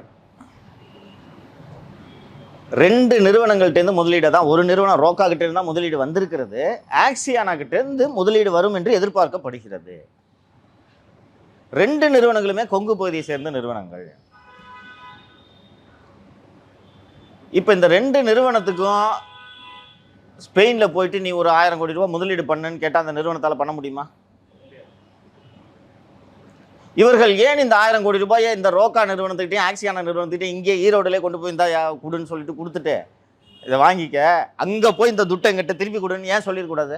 சொல்லலாம், வாய்ப்பு இருக்கு. ஏன்னா அவர் எடப்பாடி பழனிசாமி வாய்க்கு வந்ததை பேசக்கூடியவர் அல்ல, எழுதி வைத்ததை கண்ணை மூடிக்கொண்டு பேசக்கூடியவரும் அல்ல. ஸோ அவர் வந்து முதலீடு செய்கிறதுக்கு தான் ஸ்பெயின் போயிருக்காங்கன்னு சொன்னாங்கன்னா அதை புரிஞ்சுக்கணுமா இல்லையா? பல இடத்துல நான் பதிவு பண்ணியிருக்கேன். துபாய்க்கு போயிட்டு வர்றதா சொன்ன 6300 கோடியும் இவங்க துட்டுன்றதை நான் சொல்லியிருக்கேன். அதில் சிக்கலாயிடுச்சு. பணத்தை இங்கேருந்து டாக்ஸ் ஹேவனுக்கு கொண்டு போய் டாக்ஸ் ஹேவன்லேருந்து துபாய் கொண்டு போய் துபாயிலேருந்து இன்வெஸ்ட்மெண்ட்டாக கொண்டு வரதான் ஒரிஜினல் திட்டம். இன்னொன்று இவங்களோட ட்ராக் ரெக்கார்டே இதுதான். கலைஞர் டிவிக்கு வந்து 200 கோடி யார் துட்டு? 2Gல அப்படியே சுற்றி அங்கே போய் இவங்க பணம் 200 கோடியாக கொண்டு போய் ஷாகித் பல்வாட்ட கொடுத்து ஷாகித் பல்வா அங்கேருந்து வேறு ஒரு நிறுவனம், அப்புறம் குசேகான் ஃப்ரூட்ஸு, அப்புறம் இன்னும் கொல்கத்தா நிறுவனம் அதெல்லாம் சுற்றிட்டு கலைஞர் டிவிக்கு 200 கோடி கடனை வந்துச்சா? இதுதான்ப்பா துபாய் இன்வெஸ்ட்மெண்ட், இதுதான் ஸ்பெயின் இன்வெஸ்ட்மெண்ட். இப்போது நீங்கள் ஸ்பெயினை சேர்ந்த ஒரு நிறுவனம், இந்தியாவில் இதுவரை கால் பதிக்காத ஒரு நிறுவனம் இங்கே வந்து முதலீடு செய்கிறாங்கன்னா நாம் இந்த குற்றச்சாட்டை சுமத்த முடியாது. 2 நிறுவனம் வருதுன்றீங்க. 2 நிறுவனமுமே தமிழகத்தில், இந்தியாவில் கூட இல்லை, தமிழகத்தில் கிளைகள் வைத்திருக்கக்கூடிய நிறுவனம். அந்த நிறுவனங்கள் முதலீடு செய்வதை புதிய முதலீடு போல நீங்கள் சித்தரிக்கிறீர்கள். இல்லை, அதில் முதலீடுன்னு சொல்ல நல்லா பார்க்கணும் நீங்கள். விரிவாக்கம் செய்ய முதலீடு இல்லை, முதலீட்டாளர் மாநாடு தான். ஆனால் அந்த ரோக்கோ நிறுவனம் தங்களுடைய நிறுவனத்தை விரிவாக்கம் செய்வது சம்பந்தமாக பேசினாங்க. விரிவாக்கான இங்கே போய் பார்த்து பேசி அதுதான் இப்போ நேற்று வந்து இந்த ஆக்சியானா கம்பெனியோட மேனேஜிங் டைரக்டர் தமிழ்காரர், காற்றாலை உற்பத்தி காற்றல் தமிழ்காரர், அந்த அவர் தமிழ்காரர் ஸ்பெயினில் அங்கே அந்த நடந்த நிகழ்ச்சியில் பங்கேற்கிறார். அவரை இங்கே கூப்பிட்டா ஓடியாந்துருப்பார் ஐயா. அண்டு 8 ஜனவரி 2024 வந்து நீங்கள் உலக முதலீட்டாளர் மாநாடு நடத்துறீங்க. ஏன் ஸ்பெயின் மட்டும் வரக்கூடாதுன்னு உத்தரவு போட்டுருந்தீங்களா? ஈரோடில் இருக்க நந்தம்பாக்கம் இன்வெஸ்டர்ஸ் மீட்டுக்கு வரமாட்டாரா? அப்போ இது முழுக்க சித்தரிக்கப்பட்ட நாடகம் இல்லையா? அப்புறம் அந்த ஆக்சியானா நிறுவனத்தை பற்றி ஒரு சிறப்பான பஞ்சாயத்து இருக்கிறது, சொல்கிறேன். முத்தலீஃப் சொன்ன மாதிரி இந்த ஆக்சியானா நிறுவனம் ஏற்கனவே கொங்கு பகுதியில் மூலனூர் என்ற இடத்தில் 300 மெகாவாட் திறன் சக்தியுள்ள 100 டர்பைன்களை கொண்ட காற்றாலையை நடத்தி வருகிறது. சரியா? காற்றாலை நடத்தி வருகிறது. அதிமுக ஆட்சியில் கொண்டு வரப்பட்ட திட்டம் அது. காற்றாலையில் நம்ம 2வது இடம் நினைக்கிறேன் இந்தியாவில். ஃபர்ஸ்ட் கேரளா, செகண்ட் நம்ம. ஏடிஎம்கே பீரியடில் தான் அதிகமாக காற்றாலைக்கான ஊக்குவிப்புகள் அதிகமாக இருக்கும். அப்போ அந்த காற்றாலை நிறுவனத்தை உருவாக்குறாங்க. காற்றாலைக்கு எவ்வளோ இடம் தேவைப்படுன்றது உங்களுக்கு தெரியும். 500 ஏக்கர் மொத்தம். பெரும்பாலும் மலை பிரதேசத்தில் அந்த காற்று இது பண்ணுறது 500 ஏக்கர். இன்னொன்று, ஒரு டவருக்கும் ஒரு விண்டு மில்லுக்கும் இன்னொரு விண்டு மில்லுக்கும் நடுவில் 2 கிலோமீட்டர் 3 கிலோமீட்டர் கேப் இருக்கணுமா? ஏன்னா அந்த காற்று டிஸ்டர்ப் ஆகாமல் இருக்கிறதுக்காக 3 கிலோமீட்டர் கேப் இருக்கணுமா? அதனால் ஒன்றும் பேட்சாக வாங்குவாங்க. 500 ஏக்கர் வாங்கியிருக்காங்க. இந்த நிலம் வந்து ஒரு பெரும் தொழில் நிறுவனங்கள் வந்தால் அவங்க போய் உங்ககிட்ட ஒரு 2 ஏக்கர், அவர்கிட்ட ஒரு 1/2 ஏக்கர் இப்படிலாம் வாங்கிட்டு இருக்க மாட்டாங்க. உங்களுக்கு தெரியும். அதுக்கு அந்த பிஸ்னஸ்க்கு பேர் தான் B2B business, business to business அப்படின்னு சொல்லுவாங்க. அது போன்ற ஒரு B2B பிஸ்னஸில் இருந்த அந்த ஒற்றையெழுத்து நிறுவனம் தான் இன்னைக்கு தமிழகத்தில் திமுகவின் பினாமியாக கோலச்சி கொண்டிருக்கிறதுன்றது நம்ம பார்க்குறோம். ஸோ இது மாதிரி அங்கே அதிமுக பீரியடில் இந்த டர்பைன் திறக்கிறாங்க. அந்த நார்டெக்ஸ் ஆக்சியானா அந்த நிறுவனத்தோட பேர். ஆக்சியானா வந்து மேனுஃபேக்சரர், நார்டெக்ஸ் அங்கே வெளிநாட்டு ஸ்பெயின் இப்போ கையெழுத்து போடுவாங்க அந்த நிறுவனம். அந்த ஆக்சியானா அண்டு நார்டெக்ஸ் என்ற இந்த நிறுவனம் தான் இந்த மூலனூரில் விண்டு மில்லு போட்டிருக்கிறது. அங்கே அவங்களுக்கு லேண்டு வாங்கி தரேன்னு சொல்லிட்டு இது போல் பெரு நிறுவனங்களுக்கு நிலம் வாங்கி தருவதில் தேவராஜன் என்ற ஒரு நபர் வந்து அந்த ஏரியாவில் பிரபலம். எந்த ஃபேக்ட்ரி வந்தாலும் இவர்கிட்ட இருந்தால் லேண்ட் வாங்கணும். அந்த தேவராஜனுக்கு கீழே சப் புரோக்கராக பணியாற்றுபவரின் பெயர் அப்பாத்துரை. அவர் வந்து அந்த பகுதியில் ரேக்லா ரேஸ் நடத்துவதில் பிரபலமானவர். அவர் திமுகவின் ஒன்றிய செயலாளர். ஏதோ அவர்கள் இருவருக்கும் துணையாக இருந்தவர் திருப்பூர் தெற்கு ஒன்றிய செயலாளர் பத்மநாபன். இவங்க கிட்ட தான் இந்த ஸ்பெயின் நிறுவனம் லேண்டை நாங்கள் வாங்கி தரோம்னு சொல்லிட்டு டீல்லாம் பேசிகிட்டு இருக்கிறாங்க. அப்புறம் என்ன டெலிவரி பண்ணணுமோ அதை அவங்க ப்ராப்பராக டெலிவரி பண்ணல. இவங்களை விட்டுட்டு இந்த ஸ்பெயின் நிறுவனமே நிலத்தெல்லாம் வாங்கி ஃபேக்ட்ரியும் திறந்துட்டாங்க. 8ஆம் தேதின்னு வச்சுக்கோமே, 8ஆம் தேதி திறப்பு விழா. ஸ்பெயின்ல இருந்துலாம் அந்த என்ன நிறுவனம் அது, ஆக்சியானா, அந்த நிறுவனத்தோட உயர் அதிகாரிகளாக வந்திருக்காங்க. வந்து இந்த விண்டு மில் திறப்பு விழா நடந்துட்டு இருந்த உடனே இந்த திமுக பிரமுகர் பத்மநாபன்லாம் சொன்னேன்ல, பத்மநாபன், தேவராஜன், அப்பாத்துரை, கார்த்திகேயன், இவங்கெல்லாம் நேராக அந்த விண்டு மில்லுக்கு போய் ஜேசிபி கூட்டின்னு வந்து உள்ள கார் போயிருக்கல தொழிற்சாலை உள்ள, அந்த கார் வெளியிலே வர முடியாதபடி வெளியில் ஒரு 8 அடிக்கு பள்ளம் நோண்டாங்க. பள்ளம் நோண்டி வந்த அந்த ஸ்பெயின் அதிகாரிகளாம் அடி.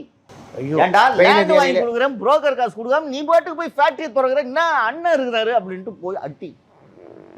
தேவராஜன் அவரோட அடித்தது யாரு? ஸ்பெயின் தொழிலதிபர்களை. இப்போ ஓடினவங்கள தான் இப்போ போய் முதல்வர் கூட்டு வர போயிருக்காரு. ஏப்பா என்னப்பா கோச்சிக்காதீங்க, ஏதோ மழை அடிச்சிட்டாங்க. அது அவன் ஸ்பெயின் கம்பெனிக்காரன்ல புகார் கொடுத்துட்டான். மூலனூர் போலீஸ் ஸ்டேஷன் இல்லைன்னா பக்கத்தில் ஒரு போலீஸ் 2 போலீஸ் எஃப்ஐஆர் ஆயிடுச்சு. இந்த அப்பாதுரை மற்றும் கார்த்திகேயன் கைது செய்யப்பட்டனர். இந்த தேவராஜன்றவர் கொஞ்சம் பணம் நிறைய வச்சிருக்காரு, அவர் கைதாகல. கோர்ட்டில் பெயில் கொடுத்த உடனே பெயில் கொடுத்துட்டாங்க. கொடுத்துட்டு கண்டிஷன் எங்கே தெரியுமா? நாகர்கோவிலில் 1 மாதம் தங்கி கையெழுத்திட்டனர். அப்போ ஏடிஎம்கே பீரியடு. அதுக்கு அப்புறம் திமுகங்கள அண்டு திமுக பிரமுகர்கள் எல்லாம் தலையிட்டதுனால இந்த வழக்கு இருக்குல்ல, இவர்கள் மீது தாக்குதல் நடத்திய வழக்கு, இது சமரசத்துக்கு போகுது. சமரசத்துக்கு போனோடனே, ஆர்பிட்ரேஷனுக்கு இது போன உடனே அந்த சமரசத்துக்காக வந்து வாதாடிய வழக்கறிஞர்களில் ஒருவர் ஓய்வு பெற்ற காவல்துறை அதிகாரி சிதம்பரசாமியின் மகன் கார்த்திக். அந்த ஆர்பிட்ரேஷனில் அதிமுகவின் மின்துறை அமைச்சர் தங்கமணி இன்வால்வ்டு, திமுக இன்வால்வ்டு. ஒன்றும் இல்லாமல் சமரசம்னா அப்புறம் என்ன, பேசி கீசி ஏதோ முடிச்சுட்டு போயிட்டாங்க. நீ சொன்ன மாதிரி அதை தான் கூட்டின்னு வரதுக்கு போயிருக்காரு. இப்படி ஒரு முதலீட்டாளர் இப்போ வந்து இப்போ இந்த என்ன நிறுவனம் அது, ஆக்சியானா மற்றும் ரோக்கா, இந்த 2 நிறுவனத்துக்காக எதுக்கே போய் 8 நாள் தங்குறாரு சிஎம்? முத நாள் ஆக்சியானா, முத நாள் ரோக்கா, முத நாள் தூதர், முத நாள் தூதர், 2வது நாள் ரோக்கோ, 3வது நாள் ஆக்சியானா. சரி, இப்போ மீதி 5 நாள் இருக்குங்க. சரி, இப்போ சொல்லுங்கப்பா.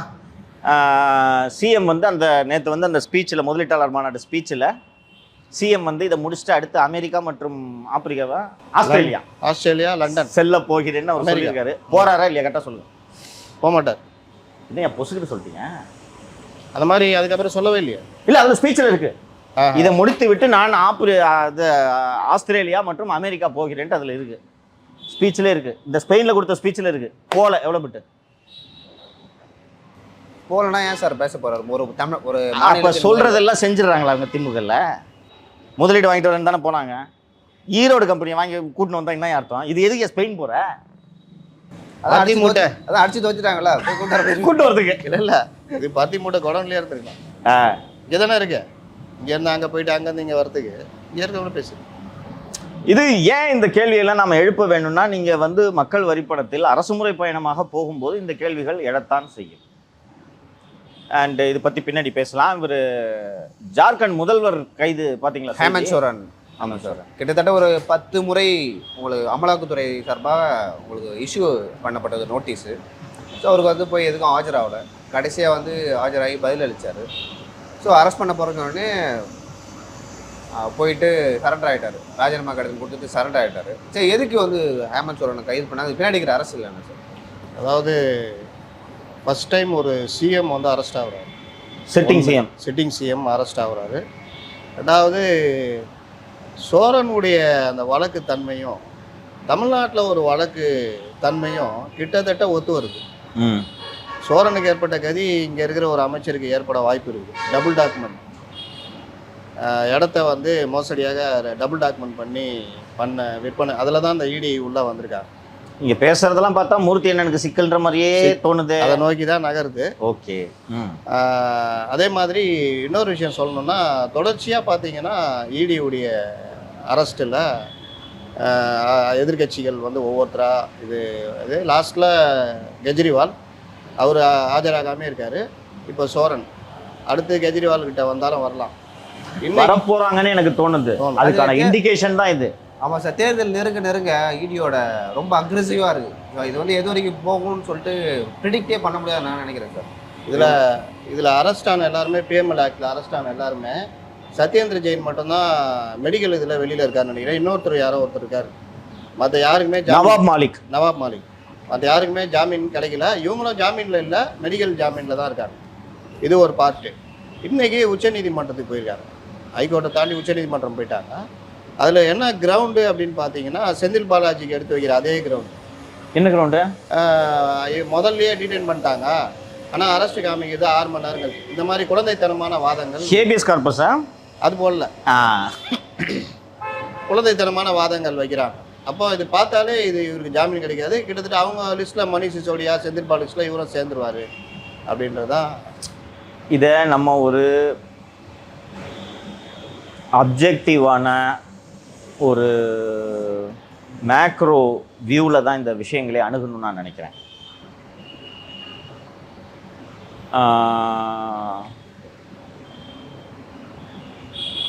சோரன் வழக்காக இருக்கட்டும், செந்தில் பாலாஜி வழக்காக இருக்கட்டும், கேஜ்ரிவால் சிசோடியாவோட அந்த லிக்கர் ஸ்கேமாக இருக்கட்டும், இதில் எல்லாம் இப்போ நான் சொன்ன இந்த 3 பேரும் எந்த தவறும் செய்யவில்லையா, எந்த ஊழலும் செய்யவில்லையான்னு கேட்டிங்கன்னா செஞ்சுருக்காங்கன்றதான் பதில். ஆமாம், தலையை கொடுக்கறதுக்கான அனைத்து வேலைகளும் பண்ணி வச்சுக்கிறேன். ஊழல் நடந்திருக்கு. லிக்கர் ஸ்கேம்லாம் ஹியூஜ்ப்பா. டெல்லி லிக்கர் ஸ்கேம்லாம் ஆந்திரா வரைக்கும் பெரிய அமௌண்ட்டு. அந்த காசை தான் பஞ்சாபுக்கு செலவு பண்ணாங்க, தான் உண்மை. பேசி தான் ஆகணும். அண்ணனை பற்றி நம்ம விரிவாக பேசிட்டோம், செந்தில் பாலாஜி பற்றி. ஆனால் இது பழிவாங்கும் நடவடிக்கைன்னு கேட்டிங்கன்னா ஆமாம், பழிவாங்கும் நடவடிக்கை தான். ஆளுங்க இது பிஜேபி அஜித் பவர்கிட்ட போகல, அஜித் பவர்கிட்ட போகல. அது ஒரு டெப்டி சிஎம் தானே இப்போ ஒரு டெப்டி இல்லை டெப்டி சிஎம். அவர் டெப்டி சிஎம் ஆனவொடனே வழக்குகள்லாம் வாபஸ் வாங்குறாங்க. அஸ்ஸாம் முதல்வர் ஹிமந்த் பிஸ்வா சர்மா அவர் இடி வழக்கை எதிர்நோக்கி கொண்டு வந்தால் இன்றைக்கி என்ன பேச்சு பேசுகிறாரு. ஸோ பிஜேபியில் நீங்கள் இன்றைக்கி சேர்ந்தீங்கன்னா உங்கள் வழக்கு கைவிடப்படுன்றது இன்றைக்கி வெளிப்படையான உண்மை. இந்த பூசி மெழுகி இது செஞ்சதெல்லாம் நமக்கு சொல்ல முடியாது, வெளிப்படையான உண்மை. இதில் நாம் இதை எப்படி பார்க்குறது? பழிவாங்க நடவடிக்கைன்னு கேட்டால் நான் இல்லைன்னு சொல்லலை. ஆமாம், பிஜேபி ஆட்கள் நீங்கள் இதை ஈடி தொடரதே இல்லை. பிஜேபி ஆளும் மாநிலங்களே ஈடிக்கு இப்போ ஆஃபீஸெல்லாம் மூடிட்டாங்களான்னு கூட தெரியல. அந்தளவுக்கு அவங்க எந்த வேலையும் செய்கிறதில்ல. எதிர்க்கட்சிகள் மாநிலத்தை தான் குறி வைக்கிறார்கள். இதை எப்படி பார்க்கணும்னு சொல்லுங்கள், நான் சொல்கிறேன் என் கருத்தை. அதாவது நீங்கள் தப்பு நடந்திருக்கு, ஊழல் நடந்திருக்கு, ஆதாரங்கள் இருக்குது, there is no doubt. ஆனால் அதே மாதிரி தப்பு பண்ணவன் இன்னொருத்தன் இருக்கான், அவனை விட்டுட்டு நீ என்ன எதிர்க்கட்சிகளை மட்டும் பிடிக்கிறன்ற குற்றச்சாட்டும் உண்மை. அவர்கள் கட்சியிலே தான் இருக்காங்க இருக்குது. இது எப்படி பார்க்குறது சொல்லுங்கள். நீங்கள் இடி வரலாறு எடுத்துக்கிட்டிங்கன்னா இந்த மாதிரி கைதுகள் வந்து நடுவில் இடிக்காக எடுத்து படிக்கும் போது பெரும்பாலான கைதுகள் காங்கிரஸ் பிரிவில் நடந்திருக்கு. அதிகபட்சம் இதே மாதிரி தான் இந்த அண்ணன் காட்டிய வழியம்மா தான் பெரும்பாலும் காங்கிரஸ் பிரிவில் நடந்திருக்கு, கைது பண்ணியிருக்காங்க. சேம் அதே பேட்டர்னே இவங்க எடுக்கிறாங்க. இங்கே நீங்கள் பார்த்தீங்கன்னா நேர்மையான அரசியல்வாதிகள் இல்லை ரொம்ப ஓரளவுக்கு இந்த மாதிரி ஈடியில் மாட்டாதவங்கக்கிட்ட போக முடியாது. அப்போ நீங்கள் வருதுன்னா நீங்கள் அதற்கான வாசல் திறந்து வச்சுருக்கீங்க அப்படின்னு தான். செந்தில் பாலாஜி எவ்வளோ பேசணும். அப்போ செந்தில் பாலாஜி அதற்குரிய குற்றங்களை செஞ்சதுனால தான் அவங்க வந்தாங்க. நீங்கள் அந்த வெறுமனே ஜாப் ராக்கெட்டு பணம் இது பண்ணிட்டு போனீங்க, கொடுத்துட்டீங்க, எதாவது பண்ணிங்கன்னா வரமாட்டாங்க. அந்த இடத்துல நீங்கள் அந்த பணத்தை வேறு வகையில் முதலீடு அப்படின்னு போகிறப்போ வர்றாங்க. அதுலேயும் கூட நம்மளுடைய விமர்சனம் என்னென்னா மணலில் மற்ற விஷயங்களில் வந்து ஈடியுடைய ஸ்பீடு கம்மின்றோம். அப்போது இதை பழிவாங்கல் நடவடிக்கைன்னு நம்ம பேசணுன்னா நீங்கள் இப்போ சோரன் மேட்ரு நான் சொன்னேன்ல, சோரனுடைய அதே மேட்ரு தான் பாமூர்த்தி உடைய இதுலேயும் வருது, கிட்டத்தட்ட மேடப் ஆகுது. அப்போ அந்த இதில் வந்து நீங்கள் டாக்குமெண்ட் விஷயங்கள்லாம் வெளியில் வர ஆரம்பிச்சுது. அதில் குவிந்த பணம், அந்த பணம் எங்கே போய் முதலீடு ஆகுதுன்னு ஒருவேளை அது வழக்கு தொடரப்பட்டு வந்தால் ஈடி அதுக்கும் வர வாய்ப்பு இருக்குது. அப்போனா நீங்கள் இதை பழிவாங்க நடவடிக்கைன்னு சொல்லுவீங்களா? நமக்கு தேவை தப்பு செய்கிறவங்க மேலே தண்டனை நடக்குது, தப்பு செய்யாதவங்க மேலே எடுன்றது நம்முடைய விமர்சனம். அப்படி தான் இதை பார்க்குறோம். அதை தாண்டி பிஎம்எல்ஏ ஆக்ட் வந்து அது வந்த பிறகு, அதுக்கு முன்னாடியும் வந்து ஊழல் நடந்திருக்கு, அரசு கைது செய்யப்பட்டிருக்கிறார்கள். ஆனால் பிஎம்எல்ஏ ஆக்டுக்கு வந்த பிறகு நீங்கள் வந்து வெளியிலே வர முடியாது. இப்போ செந்தில் பாலாஜி இருக்கார், மணிஷ் சிசோடியா இருக்கார். ஸோ தொடர்ந்து இவங்களாம் இருக்கிறதுக்கு காரணம் அந்த பிஎம்எல்ஏ ஆக்ட் தான். காங்கிரஸ் பில்லையும் வந்து சார் சொன்னார், இடி பண்ணுவாங்க, ரைட் நடவாங்க, மிரட்டுவாங்க. ஆனால் வந்து நீங்கள் ஜாமீனில் வரலாம், வழக்கை வந்து வெளில வந்து எதிர்கொள்ளலாம். ஸோ இது இப்படி இருக்குதா இவங்களுக்கு? என்னை பொறுத்த வரைக்கும் பிஜேபிக்கு என்ன திட்டமாக இருக்குன்னா, இப்போ 2024 தேர்தல் வருது. இப்போ எதிர்கட்சியில் யாரெல்லாம் வந்து பாஜக சொல்வதை கேட்கலையோ, யாரெல்லாம் பாஜக எதிராக பேசுகிறாங்களோ அவரெல்லாம் கைது செய்யப்படுவார்கள். இது நெருங்க எல்லா கட்சியிலும் இருக்கிற மாநில தலைமைகள் வந்து இல்லை முக்கிய நபர்கள் வந்து கைது செய்யப்படுவார்கள், சிறையில் அடைக்கப்படுவார்கள். பாஜகவுக்கு 2024 தேர்தல் தலைமையை நீங்கள் கட்டுப்படுத்திட்டிங்கன்னா அந்த கட்சிக்கு வந்து என்ன ஸ்ட்ராட்டஜின்னு அவங்களுக்கு தெரியாது. அவங்க ஸ்ட்ராட்டஜி வைக்க முடியாது. அவங்க தலைவரை பார்ப்பாங்களா, இல்லை கட்சியை பார்ப்பாங்களா, இல்லை தேர்தலில் பார்ப்பாங்கன்னு ஒரு விஷயம் இருக்குது. அது 2024 பாஜக வந்து இந்த 2000 நாடாளுமன்ற தேர்தலில் எதிர்கொள்கிறதுக்கு இந்த விஷயங்கள்லாம் வந்து உதவும் அப்படின்னு சொல்லிட்டு அவங்க பண்ணுறாங்க. நான் என்னோடய பார்வையை சொல்கிறேன். முத்தலிஃப் கிட்டத்தட்ட கரெக்டான லைன் தான் எடுத்திருக்காரு. இன்றைக்கி பிஜேபி பண்ணுதுன்னு குயோ முறையோன்னு கத்துறோம். கடந்த காலங்களில் காங்கிரஸ் இதை செய்யவில்லையா? இவங்க இன்னைக்கு எம்எல்ஏக்களை விலைக்கு வாங்கி அரசை கவிழ்க்கிறார்கள். 356 பயன்படுத்தி எத்தனை அரசுகள் டிஸ்மிஸ் செய்யப்பட்டுள்ளன? 1950களே பண்ணியிருக்காங்க. Punjab, First Kerala, Kerala EMS, Namboodiripad government First. Nehru prime minister இருக்கும்போது நடந்தது. ஃபர்ஸ்ட் ஆட்சிக்கு வைப்பு ஆமா. அது முன்னாடி பஞ்சாப், அப்புறம் கேரளா. எமர்ஜென்சி டிக்ளேர் பண்ண உடனே ஒரு 8-9 ஸ்டேட்டை கலைச்சாங்க. ஜனதா கவர்மெண்ட் வந்தவொடனே ஒரு 10-12 ஸ்டேட்டை கலைச்சாங்க. இதை காங்கிரஸ் 356 பயன்படுத்தி பண்ணிட்டு இருக்கு. இன்னைக்கு 356 உங்கள் இஷ்டத்துக்கு யூஸ் பண்ண முடியாதுன்னு எஸ்ஆர் பொம்மை ஜட்ஜ்மெண்ட்டுக்கு பிறகு பண்ண முடியாது. அதுக்கப்புறமும் இவங்க உத்தராகண்ட்லாம் அரசை கவிழ்க்கிறதுக்கு ட்ரை பண்ணிட்டு மண்ணை கவிட்டாங்க பிஜேபி. அதனால் எம்எல்ஏ வேலைக்கு வாங்குறாங்க. நான் என்ன சொல்கிறேன், நீங்கள் ஒரு ஃபேராக சொல்லுங்கள். இன்னைக்கு பிஜேபி பதிலாக காங்கிரஸ் இருந்துச்சுன்னா இந்த மெத்தடை காங்கிரஸ் பயன்படுத்துமா பயன்படுத்தாதா? 100% பயன்படுத்தும். இதை நம்ம புரிஞ்சுக்கணும். இது அரசியல். எல்லா கட்சிகளும் இப்படி தான் செயல்படும். தன்மை மேலே கீழே இருக்கலாம், கொஞ்சம் கருணை இருக்கும் காங்கிரஸுக்கு. இந்த வீரபத்ர சிங் மாட்டின மாதிரி பொண்ணு கல்யாணம் நடக்கிற அன்னைக்கு போய் சிபிஐ அனுப்ப மாட்டாங்க. சரி கல்யாணம் நடக்கும் 2 நாள் கழிச்சு அனுப்புவாங்க. இவங்க கல்யாணம் என்ன போய அப்படின்னு அனுப்புவாங்க. இவ்வளோ தான் வித்தியாசம். திரு ராஜசேகர் ரெட்டி அவர்கள் இறந்த பிறகு, ஒருங்கிணைந்த ஆந்திரா இறந்த பிறகு காங்கிரஸ் தலைமை ரோசையாவை முதலமைச்சராக ஆக்குறாங்க. ராஜசேகர் ரெட்டி தான் நீண்ட வருடங்களுக்கு பிறகு ஒருங்கிணைந்த ஆந்திராவில் காங்கிரஸை ஆட்சிக்கு கொண்டு வந்தது. யாத்ரா ராஜசேகர் ரெட்டி. அப்போ அவர் ஜெகன் என்ன சொல்றாருன்னா, எங்க அப்பாவால் தானே இங்கே ஆட்சிக்கு வந்தீங்க, எனக்கு கொடுன்றாங்க. சோனியாவுக்கு அதை தர விருப்பம் இல்லை. அந்த அரசுகள் எப்படி இருக்குன்றத பாருங்க. ராஜசேகர் ரெட்டி மேலே சொத்து குவிப்பு வழக்கு தெரியுமா? செத்து போனவர் மேலே சொத்து குவிப்பு வழக்கு தெரியுமா? காங்கிரஸ் சிஎம்யா ராஜசேகர் மீது சொத்து குவிப்பு வழக்கு. அதுல ஜெகன் அக்யூஸ்டு. 1.5 வருஷம் உள்ள இருந்தார். 500 நாளைக்கு மேலே இருந்தார்ல. 1.5 வருஷம் இருந்தார். வெறும் கரப்ஷன், ஊழல். அவர் மெயின் அக்யூஸ்டு கிடையாது. He was not a public servant. Sasikala மாதிரி 800 கோடி ரூபா சொத்தை முடங்கினாங்க. சசிகலா மாதிரி ஜெயலலிதா பப்ளிக் சர்வெண்ட், சசிகலா பினாமியா மாட்டாங்களா, அது மாதிரி ராஜசேகர் ரெட்டி பப்ளிக் சர்வெண்ட் பினாமியா போட்டு 1.5 வருஷம் ஜெயிலில் இருந்தார். சொந்த கட்சிக்காரனையே இப்படி பண்ற காங்கிரஸ் பண்ணலையா? சொத்து அட்டாச் பண்ண. ஆக்சுவலாக பாஜகவுக்கும் காங்கிரஸுக்கு இருக்க ஒரு ஒற்றுமைனா, பாஜக சொந்த கட்சிக்காரன் கூட்டணி கட்சினா எதுவும் பண்ண மாட்டாங்க. ஆனால் காங்கிரஸ் அதை பண்ணோம். இங்கே கனிமொழியை பண்ணிச்சு, அங்கே ஜெகன்மோகன் ரெட்டியை பண்ணிச்சு. தமிழகத்தில் திமுக அதிமுகவை எடுத்துக்கொள்ளலாம். இவர்கள் மாறி மாறி பழிவாங்கும் வழக்குகளை போட்டதே இல்லையா? வந்தவொடனே ஜெயலலிதா 28 நாள் உள்ள வச்சாங்க. அவங்க வந்தோடனே இவரை வச்சு எல்லா கவர்மெண்ட்டும் பண்ணோம். நான் என்ன கேட்குறேன்னா, ஏன் பிஜேபியை மட்டும் குறை சொல்கிறீங்க? அதுக்காக இன்னைக்கு இவங்க பண்ணுறதை நீங்கள் விமர்சனமே செய்யக்கூடாது, கண்டுகொள்ளாமல் இருங்கள், பிஜேபி செய்கிறதெல்லாம் சொல்ல தப்பானா பேசுங்க. ஆனால் நீங்களே இதை பண்ணிட்டு இருந்தவங்க தானேப்பா. அவர் முத்தலீஃப் சொன்ன மாதிரி இப்படியா 60,000-70,000 பேர்கிட்ட அடிச்சு பிடிங்க வேலை வாங்கி தரேன்னு சொல்லிட்டு துட்ட வாங்குவேன்? செந்தில் பாலாஜி பழிவாங்கும் நடவடிக்கைன்னு இவங்க சொல்கிறாங்களே. சொல்கிறேன், இப்போ பேரையும் சொல்கிறேன். ஒரு ஈஸ்வரமூர்த்தி உளவுத்துறை ஐஜி, அவரை தூக்கி குற்றப்பிரிவுக்கு கூடுதல் அடிஷ்னல் பொறுப்பாக போடுறாங்க. இது நடக்கவே நடக்காது வரலாறுல. இதை விட்டு கேளுங்க. இன்டெலிஜென்ஸ் 24 மணி நேரமும் வேலை இருக்கும். இன்டெலிஜென்ஸ் பார்த்துக்கிட்டு நீ குற்றப்பிரிவில் எவ்வளோ வேலை இருக்குது, சிசிபியில் எவ்வளோ வேலைன்றது தெரியும். அதுவும் சிசிபிக்கு நீங்கள் இதை இன்சார்ஜாக போடணும்னா இவர் 1/2 நாள் அங்கே இருப்பார், 1/2 நாள் இங்கே இருப்பார். 1/2 நாள் கமிஷன் ஆஃபீஸ், 1/2 நாள் அங்கே. எனக்கு இவர் சிசிபிக்கு வந்தது எனக்கு பிடிக்கல சார். அது கொள்ள கூட்டம் சார். அங்கே கட்ட பஞ்சாயத்து நடத்திட்டு இருப்பானுங்க. அங்கே எதுக்கு சார் வர்றீங்க? நீங்கள் போய் அங்கே ஸ்டேட்டுக்கு எவ்வளவோ நல்லது செய்யலாம், நீங்கள் இன்டர்ல இருந்தீங்க, நீங்கள் அங்கே போங்க சார்னு சொன்னோன்னே அவர் என்னை கூப்பிட்டு ஒரு நாள், சங்கர் சிஎம் கூப்பிட்டு என்னை இதை பார்க்க சொல்லியிருக்கார், எடப்பாடி இந்த கேஸும் முக்கியம் அப்படின்னு. நான் திருப்பி ஆர்கியூ பண்ணுறேன், சார் நான் சார் இது வேலை வாங்கி தரேன்னு காசு வாங்கிட்டு பண்ணுறது எல்லா காலத்துலையும் நடக்குது ஒரு கேஸுன்ட்டு அப்படின்னு. அப்போ எனக்கு செந்தில் பாலாஜி இவ்வளோ ரோல்ன்றதான் எனக்கு தெரியாது. அப்போ அவர் கூப்பிட்டு சொன்னார், ஒரு தன் பேரை சொன்னார், விட்னஸ் அவன் மறந்துட்டேன். திருச்சிக்கு பக்கத்தில் இருக்கிறவன் தலித்து, ஃபிசிக்கலி சேலஞ்ச், மாற்றுத்திறனாளி, டிராக்டரை விற்று. அப்போ அவன் கதையை சொன்னார். இவன் மாற்றுத்திறனாளி சங்கர், அவன்கிட்ட இருந்தது ஒரே ஒரு டிராக்டர், செகண்ட் ஹேண்ட் டிராக்டர் போல. ஆமாம், வாடகை விட்டு பொழைச்சது. அதை வாடகை விட்டு தான் இவருக்கு வருமானம். அவன் பொழைச்சிட்டு இருந்தான். இந்த மாதிரி கண்டக்டர் வேலை நினைக்கிறேன், ஃபிசிக்கலி சேலஞ்சு கோட்டாவில் கண்டக்டர் வேலை போல இருக்குது.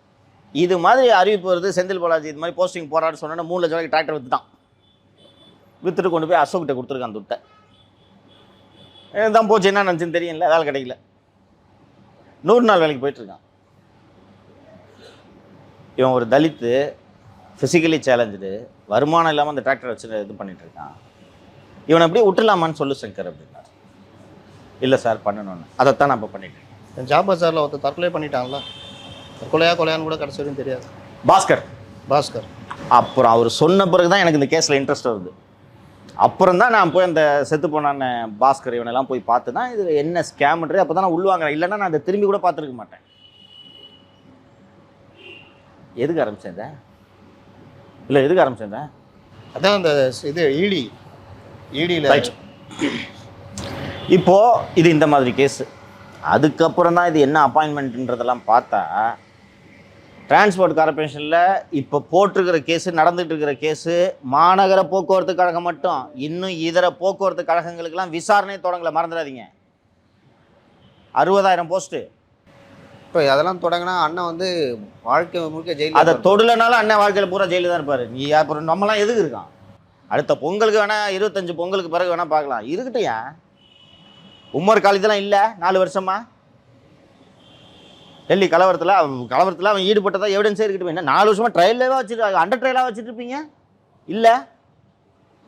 ஸோ இப்போ இங்கே இதை எடுத்து பார்த்தீங்கன்னா நீங்கள் நல்லா வந்து வெறுமனே இப்போ பார்த்தா அவர் செந்தில் பாலாஜி வெளியில் வரும்போது பார்த்தா அந்த இமேஜை பார்த்தோன்னே பாவம் அப்படிலாம் தோணும். இன்கம் டேக்ஸ் ஆஃபீஸரை அடித்ததை ஞாபகம் வச்சுக்கோங்க.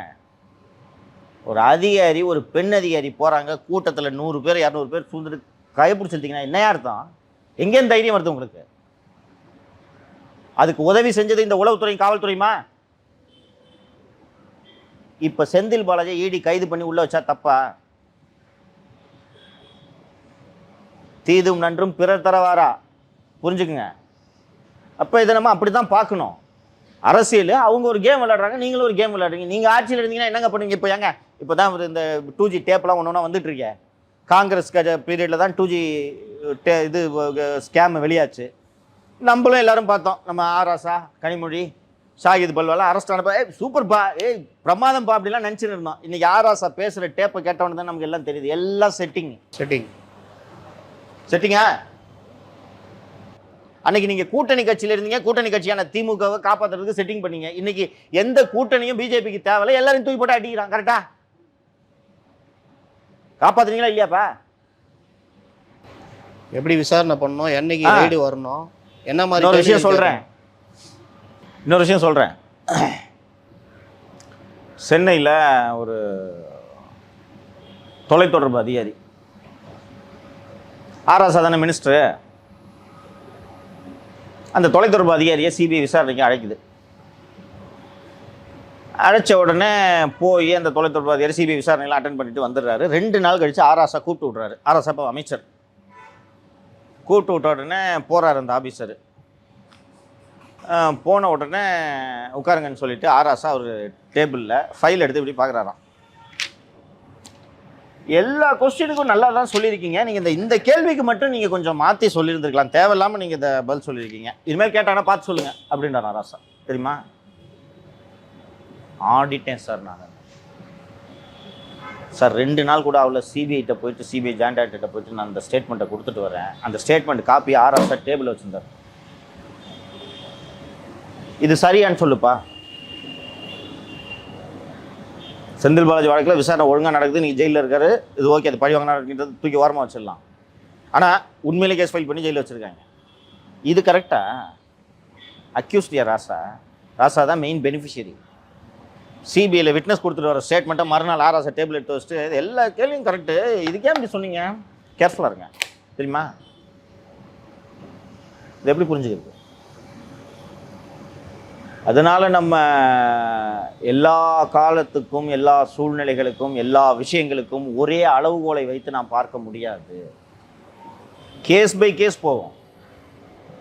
இப்போ நீங்கள் வந்து சிதம்பரத்தை 100 நாள் கைது செய்து சிறையில் வைத்திருந்தது பழிவாங்க நடவடிக்கைன்னு கேட்டால் நான் ஓப்பனாகவே பழிவாங்க நடவடிக்கைன்னு சொல்லுவேன். என்ன சார்ஜ் ஷீட்டே ஃபைல் செய்யல, எவிடன்ஸ் இல்லை.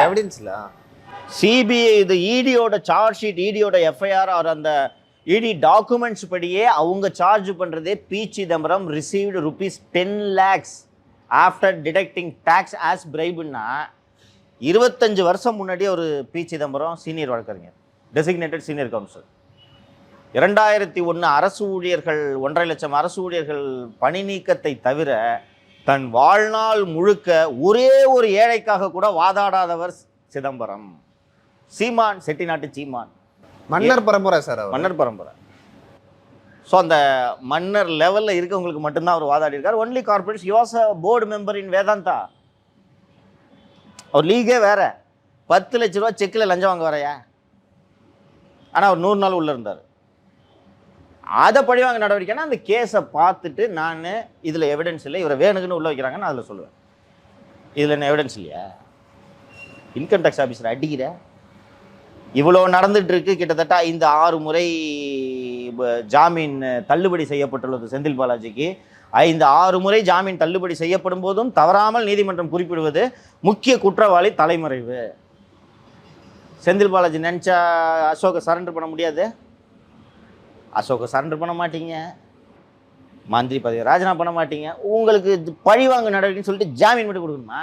இப்போ இன்னொரு விஷயம் பார்த்தீங்கன்னா, செந்தில் பாலாஜி கைதான அன்னையிலேருந்து இப்போ வரைக்குமே அவருக்கான அரசாங்க அந்த பவர் வந்து வளைக்கப்படுது. அரசாங்க அதிகாரங்கள் அவருக்காக வளைக்கப்படுது. ஜஸ்டிஸ் ஆனந்த் வெங்கடேஷ் அவர் ரொம்ப அழகாக கேட்குறாரு. தான் நேற்று நம்ம நிகழ்ச்சியில் பேசுன மாதிரி, it is is anguish. Clerk கைதானா அவனை சஸ்பெண்ட் பண்ணுறீங்க, ஏன்னா என் மந்திரி கரப்ஷன் கேஸில் ஜெயிலில் இருக்கிறான், 250 நாளாக வச்சுக்கிட்டு இருக்கீங்க, இது என்னங்க கணக்கு அப்படின்ட்டு அவர் கேட்டிருக்காரு. ஸோ நாம் சோரன் விஷயத்தையும் இது இடியோட செயல்பாடுகள்லாம் பார்க்கும்போது சோரன் வழக்கு என்ன, அதோட எவிடன்ஸ் என்னன்றதெல்லாம் எனக்கு தெரியாது. சோரனை பிஜேபி பழி வாங்குகிறதா என்று கேட்டீங்கன்னா ஆமாம், பழி வாங்குது. அந்த அந்த கட்சி உருவானதே லஞ்சத்தில் தானே. நரசிம்மராவ் கவர்மெண்ட்டை காப்பாற்றுறதுக்கு லஞ்சம் மோர்ச்சா, ஜார்க்கண்ட் முக்தி மோர்ச்சா வழக்கு நினைவு இருக்குதா? அந்த வழக்கில் தான் நினைக்கிறேன் கட்டுக்கட்டாக முதல் முறையாக பணத்தை சீஸ் பண்ணது. 50 லட்சம் என்னமோ சீஸ் பண்ணாங்கன்னு நினைக்கிறேன். அப்போ சிபிஐ செய்கிறாங்க, நீங்கள் மாட்டிக்கிறீங்க, அவ்வளோதான். காங்கிரஸுக்கும் பிஜேபிக்கும் செயல்பாடுகளில் அளவு மாறுபாடுகள் இருக்குமே ஒழிய இதில் பழிவாங்க நடவடிக்கை இதுன்றதெல்லாம் நம்ம எப்படி புரிந்து கொள்வது? குயின் மேரிஸ் கல்லூரி அந்த அவங்க உள்ளிருப்பு போராட்டத்தில் அப்போ சட்டசபை நடந்துகிட்டு இருக்க நேரத்தில் ஸ்டாலின் வந்து போய் அவங்கள உள்ளே சந்தித்து ஆதரவு கொடுத்து பேசிட்டு வராரு. அன்னைக்கு அவர் மேலே வழக்கு போடுறாங்க. நைட்டு போலீஸ் அவர் வீட்டுக்கு போகுது. இதை ஏன் சொல்ல வரேன்னா, அவரே ஒரு 2-3 விழாவில் இதெல்லாம் குறிப்பிட்டிருக்காரு. ஒரு விழாவுக்கு போனதுக்கு ஆதரவு தெரிவித்து ஒரு சம்பிரதாயபூர்வமான போராட்ட முறைகளில் ஒன்று. ஆனால் இந்த மாதிரி பண்ணுறீங்களே, வழக்கெல்லாம் போடுறீங்களேன்னு. இன்றைக்கி பரந்தூருக்கு போனதுக்கு சம்மந்தமே இல்லாத 4-5 செக்ஷனு. இதே தான் நான் இந்த இடி இந்த கேஸ்லேயும் சொல்ல வரேன். அது நம்ம பரந்தூர் மேட்டெல்லாம் தனியாக கடைசியில் பேசிடுறேன். அலையன்ஸில் லேட்டஸ்ட்டு டெவலப்மெண்ட் என்னன்றதை சொல்லுங்கள் சார். அலையன்ஸில் வந்து இப்போதைக்கு படி காங்கிரஸுக்கு வந்து 9ஆம் தேதி தான் வந்து அஃபிஷியலாக வந்து டெல்லியிலேருந்து வந்து பேசுகிறாங்களாம் பெரிய தலைவர். 9 பிப்ரவரி 13 இவர் இல்லை பிப்ரவரி 8-9 வர்றாரு சிஎம் வர்றாரு. கார்கே 12 அதிகாரப்பூர்வமாக வர்றாரு. கார்கே தவிர வேறு யாரோ இல்லை, கார்கே வர்றதுக்கு முன்னாடி ஃபைனலைஸ் பண்ணிட்டு கார்கே வந்தோடனே அனௌன்ஸ்மெண்ட் இருக்கிற மாதிரி பிளான் இருக்கும். அப்படி தானே நடக்கும்? அப்படியா இருக்கும். பட் 9ல் வந்து அஃபிஷியலாக வந்து டெல்லியிலேருந்து வந்து பேசுகிறாங்க. கார்கே வராரா இல்லைன்னு தெரியல. அப்படி இருக்கும்பொழுது 7+1 அதிகபட்சம் அதான் போவாங்க திமுக சைட்லேருந்துன்னு சொல்கிறாங்க. அதே போல் இன்னொரு விஷயத்தையும் சொல்கிறாங்க, கார்த்திக் சிதம்பரத்தில் வந்து சீட்டு கொடுக்கக்கூடாது அப்படின்னு சொல்லிட்டு காங்கிரஸுக்கு ஒரு கண்டிஷனாக வைக்கிறாங்க டிஎம்கே. ஏன்னா இல்லை, இந்த கண்டிஷனை வைக்கிறது டிஎம்கே வைக்கிறாங்க. ஏன் வைக்கிறாங்கன்னா, கார்த்திக் சிதம்பரம் சிவகங்கையில் மதிக்க மாட்டார் திமுகவை, எங்களுக்கு மரியாதை கொடுக்க மாட்டார். நம்ம ஓட்டால் வந்து கார்த்திக் சிதம்பரம் வெற்றி பெற்றாரு. காங்கிரஸுக்கு வந்து என்ன ஹோல்டு இருக்குது சிவகங்கையில், நம்ம வந்து தேர்தல் பணியாற்றணும், செலவுக்கு பணம் கொடுத்தோம், அப்படிலாம் பண்ணிவிட்டு நம்மளுக்கு கட்சியை மதிக்கலாம் எப்படி சார் அப்படின்னு சொல்லிட்டு கேட்டிருக்காங்க. ராஜகண்ணப்பன் அவர் பையனுக்கு கேட்குறாரு. நீங்கள் தானே சொன்னீங்க என்னத்தை ஒரு சிவகங்கை பக்கம் வரல. அதனால் கார்த்திக் சிதம்பரத்துக்கு வந்து சீட் வேணாம்னு சொல்லிக்கிறாங்க. காங்கிரஸ்லேயே கூட நிறைய பேர் சொல்லியிருக்காங்க, இந்த மாதிரி தொடர்ந்து வந்து மோடி தான் புகழ்பெற்ற ஆள், பிரதமர் அப்படின்லாம் சொல்கிறாரு கார்த்திக் சிதம்பரம். அதனால் காங்கிரஸ்லேயே கார்த்திக் சிதம்பரம் அவர்களுக்கு வந்து சீட்டு கொடுக்கூடாதுன்னு சொல்லிட்டு ஒரு பேச்சு நடக்குது. அது காங்கிரஸ் கட்சியை பற்றியா இல்லை பொதுவாக இந்தியாவை பற்றி சொன்னாரான்னு தெரியல. ராஜீவ் காந்தி ஒரு உதாரணத்தை சொன்னார். நண்டுகள் ஏற்றுமதி செய்யப்படுகின்றன, எல்லா நாட்டு நண்டுகளும் மூடி வைத்து மூடப்பட்டிருக்கின்றன கப்பலில். இந்தியாவிலேருந்து போகிற நண்டுகள் மட்டும், அது காங்கிரஸ் கட்சிக்கு தான் உதாரணமாக சொன்னார். அது பொதுவான உதாரணம். அது வந்து மூடாமல் இருந்துச்சு. நான் ஏன் மூடாமல் வச்சுக்க, நண்டு ஓட்டினா ஒரு நண்டு மேலே அடிச்சுன்னா பின்னாடியே 10 நண்டு போய் அதை பிடிச்சி கீழே இழுத்து விட்ருவான். ஒன்றும் ஒரி பண்ண வேண்டியதுலேருந்து ராஜீவ்காந்தியே இந்த கதையை சொன்னது. அது காங்கிரஸுக்கு முழுக்க முழுக்க பொருந்தும். நீ ஒன்றும் இல்லை லியோ, காங்கிரஸில் ஒரு இப்போ ஒரு 20 லட்சம் பேர் உறுப்பினர் இருப்பாங்களா? இருப்பாங்க. இந்த 20 லட்சம் பேரில் யார் பேரை நீங்கள் சொல்லுங்கள், 10 பேர் எதிராக வந்து நிற்பானா நிற்க மாட்டானா? இதான் அந்த கட்சி, இது அந்த கட்சியோட டிஎன்ஏல இருக்குது. நீங்கள் அதை ஒன்றும் பண்ண முடியாது. இன்று காலை ஒரு முக்கிய தலைவரிடம் பேசினேன். காங்கிரஸ் திமுகவிடம் கேட்பது 10 தொகுதிகள், திமுக தருவதாக சொல்வது 5 தொகுதிகள். இது 2க்கும் நடுவில் ஒரு நம்பரில் ஃபைனலைஸ் ஆகும்னு சொன்னார். நான் அப்போ அவங்ககிட்ட சொன்ன அந்த தலைவர்கிட்ட கேட்டேன், சார் எனக்கு ஃபேராக ஒரு ஒப்பீனியன் சொல்லுங்கள். பேசுனது திமுக தலைவர். ஃபேராக ஒரு ஒப்பீனியன் சொல்லுங்கள். இன்னைக்கு ஏற்கனவே ஜெயிச்சு கையில் வச்சிருக்கிற 8 சீட்டில் 3 சீட்டை விட்டு கொடுன்னு சொல்லி காங்கிரஸ் கிட்ட நீங்கள் கோரிக்கையை வச்சு அவங்க விட்டு கொடுத்துட்றாங்கன்னு ஒரு வாதத்துக்கு வச்சுக்குவோம். இப்போ அதிமுகவும் பிஜேபியும் கூட்டணியில் இருக்குது, வேறு வழியே இல்லை, தனியாக போனீங்கன்னா என்ன ஆகும் காங்கிரஸ்ன்றது தெரியும், சரி அப்படின்னு பல்ல கடிச்சுக்கிட்டு 5 சீட்டை வாங்கிட்டு போகிறதுன்றது வேற. இன்னைக்கு அவர்களுக்கு அதிமுகன்ற ஒரு வாய்ப்பு இருக்குது. அண்டு திடீர் மதச்சார்பின்மை போராளி எடப்பாடி பழனிசாமி என்று ஒருவர் சேலத்திலே அவதாரம் எடுத்திருக்கிறார். சிஏவை பற்றி பேசினார். சிஏ எப்படி சிறுபான்மை மக்களுக்கு அரணாக, இது ஏன் திமுக நிலைப்பாடுகளை மாற்றிக்கொள்வது இல்லையா? அது போல் இந்த மாதிரி இருக்கிறாங்க. அப்படி இருக்கும்போது இப்போ அங்கே போனால் 10 சீட்டு, அதில் 7 சீட்டு ஜெயிக்கிற சீட்டு, செலவுக்கும் பணம் தரோன்னு சொல்லிட்டு அவர் நிச்சயமாக ஆஃபர் பண்ணுவார். அதை ஏன் காங்கிரஸ் கட்சி எடுத்துக்காதுன்னு நீங்கள் நினைக்கிறீங்கன்னு சொல்லும்போது உறுதியாக சொல்ல முடியாது. காங்கிரஸ் கட்சி அதை எடுத்துக்கிறதுக்கும் பாசிபிலிட்டி இருக்குன்றாரு. ஸோ நம்ம தொடர்ந்து பேசிக்கிட்டு இருக்கோம். எவ்ரி மினிட் அலையன்ஸ் பற்றி டெவலப்மெண்ட் நடந்துகிட்டு இருக்கு. இப்போது நாம் இந்த படப்பிடிப்பை நடத்தி கொண்டிருக்கக்கூடிய இந்த நேரத்தில் பாட்டாளி மக்கள் கட்சியின் பொதுக்குழு நடந்து கொண்டிருக்கிறது. அநேகமாக பாட்டாளி மக்கள் கட்சி அண்ணா திராவிட முன்னேற்ற கழக கூட்டணியில் இணைவதற்கான வாய்ப்புகள் இருக்கின்றன. பாட்டாளி மக்கள் கட்சி அதான் நேற்றே சொன்னல 300 அப்புறம் தொகுதிக்கு 10 கேட்டிருக்காங்க. அதிமுக தரப்பில் 5 சீட்டு, தொகுதிக்கு 10, இது ஆஃபர். ஓகேவா? அப்புறம் இந்த தனியாக கேட்டாங்கல்ல, பேச்சை எடுக்காதுன்ட்டாங்க. ஸோ இன்றைக்கி பொதுக்குழுவில் ஒரு ஐயா நல்லா உருட்டுவார், ஒரு கருத்துக்கெல்லாம் கேட்பார். பார்த்துருக்கீங்களா? கூட்டணியா தனியாவா அப்படின்ட்டு ஒரு பொட்டி வைப்பார். பொட்டி வச்சோன்னே இவர் இண்டிகேட் பண்ணுவார் எப்படி ஓட்டு போடணுன்ட்டு. அது வரும், இதான் மெஜாரிட்டிப்பா, நான் இந்த முடிவு எடுத்துக்கிறேன். ஜனநாயகபூர்வமாக முடிவெடுப்பது போல மருத்துவர் ஐயா கடந்த காலங்களில் செய்திருக்கிறார். இன்றும் அதுதான் நடக்கும் என்று நினைக்கிறேன். இன்னொன்று, தொகுதிகளை பொறுத்தவரை பாரதிய ஜனதா கட்சி கூட்டணிக்கு பாட்டாளி மக்கள் கட்சி சென்றால் தொகுதிகள் பிரச்சனையே இல்லை. எங்களுக்கு 7 வேணும்னு கேட்டாங்கன்னா 10 எடுத்துக்கங்க, ஏன் சார் கம்மியாக கேட்குறீங்கன்னு அவங்க சொல்லுவாங்க பிஜேபியில். ஆனால் பைசா பேராது, ஐயா கிட்டேருந்தும் பைசா பேராது. ஸோ அநேகமாக இவர்கள் சென்று விடுவார்கள். தேமுதிக அதிமுக பேச்சுவார்த்தையில் இருக்கக்கூடிய முன்னேற்றங்களை சொல்கிறேன். 3 சீட்டு 1 மாநிலங்களவை அவர்கள் கேட்கிறார்கள். 1 சீட்டு 1 மாநிலங்களவை வரை அதிமுக இறங்கி வர சாத்தியக்கூறுகள் இருக்கிறது. இதுதான் பேசுகிறாங்க. பாருங்கள், உங்களுக்கு ஓட் பேங்க் இல்லை, கேப்டன் கூட இல்லை அப்படின்ற இந்த பேச்சு தான் இருக்கும். அண்டு பாட்டாளி மக்கள் கட்சியவாது சிபிஐ கேஸை வச்சு மிரட்டலாம், தேமுதிகவா அது மாதிரி பிஜேபி மிரட்டுறதுக்கு தெர் இஸ் நத்திங். ஸோ இங்கே நாங்கள் கௌரவமான சீட்டு தரோம். அதான் ஒரு சீட்டுனாலும் அதை வாங்கிக்கிறது தான் பெட்ரு. ஒரு சீட்டு ஒரு திரு சுதீஷ் அவர்கள் போட்டியிடலாம். சுதீஷ் மாநிலங்களவை சரி, ஏதோ ஒரு சீட்டு மாநிலங்களவை. நீங்கள் ரொம்ப பிடிவாதம் பிடிச்சிங்கன்னா மாநிலங்களவை கிடையாது, இப்போ ஒரு சீட்டு தான் சொன்னால் என்ன பண்ணுவீங்க? அதனால் செலவை பார்த்துக்கிறோம் அப்படின்ற பேச்சு தான் அநேகமாக தேமுதிக இன்னைக்கு நிலவரம். அது பாமக, தேமுதிக, எஸ்டிபிஐ உள்ளிட்ட கட்சிகளோடு இன்னைக்கு அதிமுக கூட்டணி இருக்குது. அங்கே இது வரைக்கும் எந்த சேஞ்சும் இல்லை. அங்கும் மாற்றம் வரலாம். நேற்று ரொம்ப டீட்டெயிலாக எக்ஸ்பிளைன் பண்ணாரு. அங்கு திமுக கூட்டணியிலும் மாற்றம் வரலாம், அதிமுக கூட்டணியிலும் மாற்றம் வரலாம். இதுதான் இன்னைக்கு. கம்யூனிஸ்டுகள் என்ன செய்ய போகிறார்கள்? அதை நேற்று நம்ம பேசணும். ஒத்த சீட்டுன்றதை சொல்லியாச்சு. என்ன செய்ய போகிறார்கள்? இன்னைக்கு டெவலப்மெண்ட் பார்த்தீங்கன்னா, எப்படி இடி கேஸு எல்லாருக்குமே ஒரு சந்தேகம் வருது. என்னென்னா, விஎன்டிசி ஏன் போய் இவங்க மேலேயே வழக்கு போட்டு ரைடு போகிறாங்க அப்படின்னு, அந்த பிஎன்சி மில் மேட்டரில் எனக்கு என்ன தோணுதுன்னா மத்தியில் எப்படி ஈடியோ மாநிலத்தில் இந்த மாதிரி கூட்டணி கட்சிகளுக்கு ஏதாவது ஒன்று போட்டு பண்ணுறாங்களோன்னு ஒரு சந்தேகம் ஒன்று. ரெண்டாவது நான் முக்கியமாக பார்க்குறது காங்கிரஸ், நீங்கள் சொன்னீங்கல்ல அந்த 7 சீட்டு இவங்க நெருக்குறாங்கன்னு, ஏன் இங்கே போகக்கூடாதுன்னு. காங்கிரஸுக்கு ஒரு தயக்கம் இருந்துகிட்டே இருக்குல்ல, இவங்களோட போனால் இவங்க பிஜேபி கூட தொடர்புன்னு டிஎம்கே சொல்கிறாங்க, என்ன பண்ணுறதுன்னு. அப்போ வந்து சில உறுதிமொழி கேட்டிருக்கலாம். அதுக்கு தான் நேற்று சிஏஏ பற்றி ரொம்ப கடுமையாக பேசியிருக்காரு நான் நினைக்கிறேன் எடப்பாடி. நான் அது கொஞ்சம் டிஃபர் ஆகுறேன். காங்கிரஸுக்கு திமுக அதிமுக 2 கட்சிகளை பற்றிய பார்வை ஒன்று தான். நான் ஏற்கனவே சொன்னேன், ஞாபகம் இருக்கா? பெரியாருக்கு பாரத ரத்னா கேளுன்னு தீர்மானம் போடுங்கன்னு திமுக சொன்னப்போ கம்முன்னு இருந்தாங்க. அதிமுக போட்டுருச்சு. ஏங்க 150 வருஷம் ஓல்டு கட்சிங்க, நீங்களாம் என்ன பண்ணுவீங்கன்னு தெரியாது.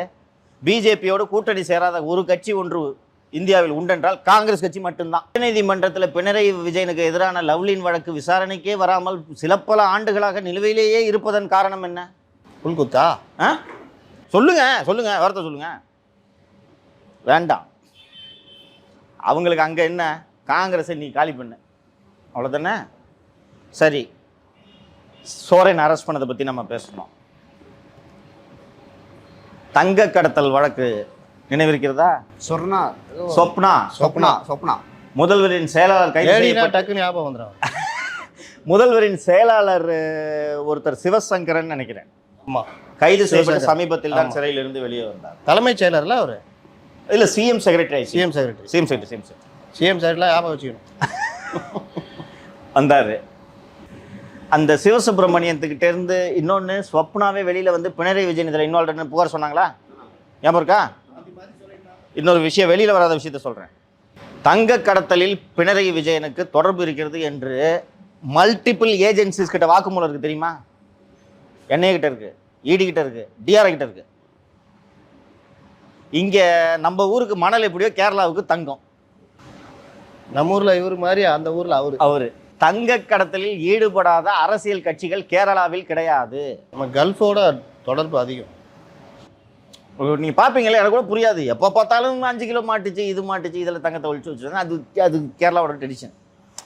ஒரு துணை தூதரகம் ஓப்பன் பண்ணி துணை தூதரகத்தோட டிப்ளமேட்டிக் பவுச்சில் தங்கம் கடத்துறாங்கன்னா எப்படி நடக்குது அதுன்னு தெரியுதா? அண்ட் அவரை தொடர்ந்து பினராயி விஜயன் வச்சிருந்தாரா? அதில் ஏன்பா முன்னேற்றம் இல்லை? மொத்த காங்கிரஸ் சோரனை போய் ஆளுநர் மாளிகையில் போய் ராஜினாமா கடிதத்தை கொடுக்க போறாரு, சீக்கிரம் கொடுங்கன்னு பக்கத்தில் 2 இடி ஆஃபீஸர் எட்டி பார்த்துருக்காங்க. பார்த்தீங்களா? போட்டோம்ச்சா? இங்கே ஒன்றுமே நடக்கல. காங்கிரஸ் என்ன ஃபேவரா பண்றாரு பினராயி விஜயன் ஒரு விஷயம் இருக்குல்ல. எது? காங்கிரஸுக்கு எதிராக, சரி பாஜக எதிராக தான் பேசுறாரு, ஆளுநருக்கு எதிராக வந்து பேசுறாரு. ஒரு ஃபேவரா வந்து பினராயி விஜயன் வந்து பாஜக ஏதாவது ஒரு விஷயம் பண்ணணும்ல, என்ன பண்றாரு? காங்கிரஸ் முக் பாரத். கேரளாவில்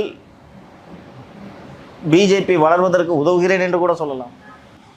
காங்கிரஸ் இல்லா கேரளா 19 சீட்டு ஏதோ போன வாட்டி நடந்துச்சுங்க, அடுத்த வாட்டி வயநாட்டில் ஜெயிக்க விட மாட்டாங்கன்னு கூட சொல்லலாம். 19 சீட்டு போனதோட காங்கிரஸுக்கு மெயினாக இந்த வாட்டி இது நடக்காம பார்த்துக்கிறேன்னு சொல்லலாம்ல.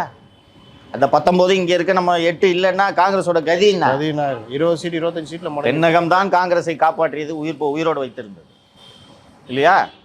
அதனால காங்கிரஸ் கட்சி தான் அவங்க கூட கூட்டணி சேராது. கம்யூனிஸ்டுகளை பற்றி பேசாதீங்க, விட்டுருங்க.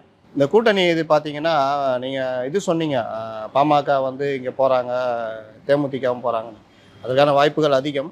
ஆனால் பிஜேபி சைடில் எனக்கு வந்து தகவல் 23 சீட்டு பிஜேபி நிற்பதாகவும் 16 தொகுதிகளை கூட்டணி கட்சிகள் கொடுப்பதாகவும், அதில் 7 பாமக, 2 தேமுதிக, 7 2 9 இவர் டிடிவி 2 11, அப்புறம் மற்றவங்க எல்லாம் வருவாங்கல்ல.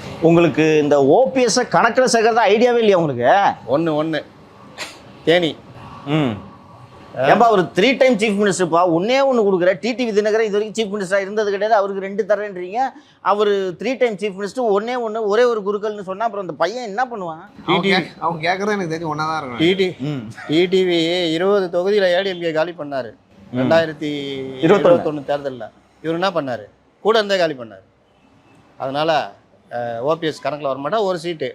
அதே மாதிரி பாருங்க, பாரிவேந்திரம் ஓபிஎஸும் ஒரே இது மாதிரி வர லெவலுக்கு போயிடுச்சு. அதனால் ஒன்று இந்த மாதிரி வந்து நிற்க வைக்கலான்னு அவங்களுடைய முடிவு.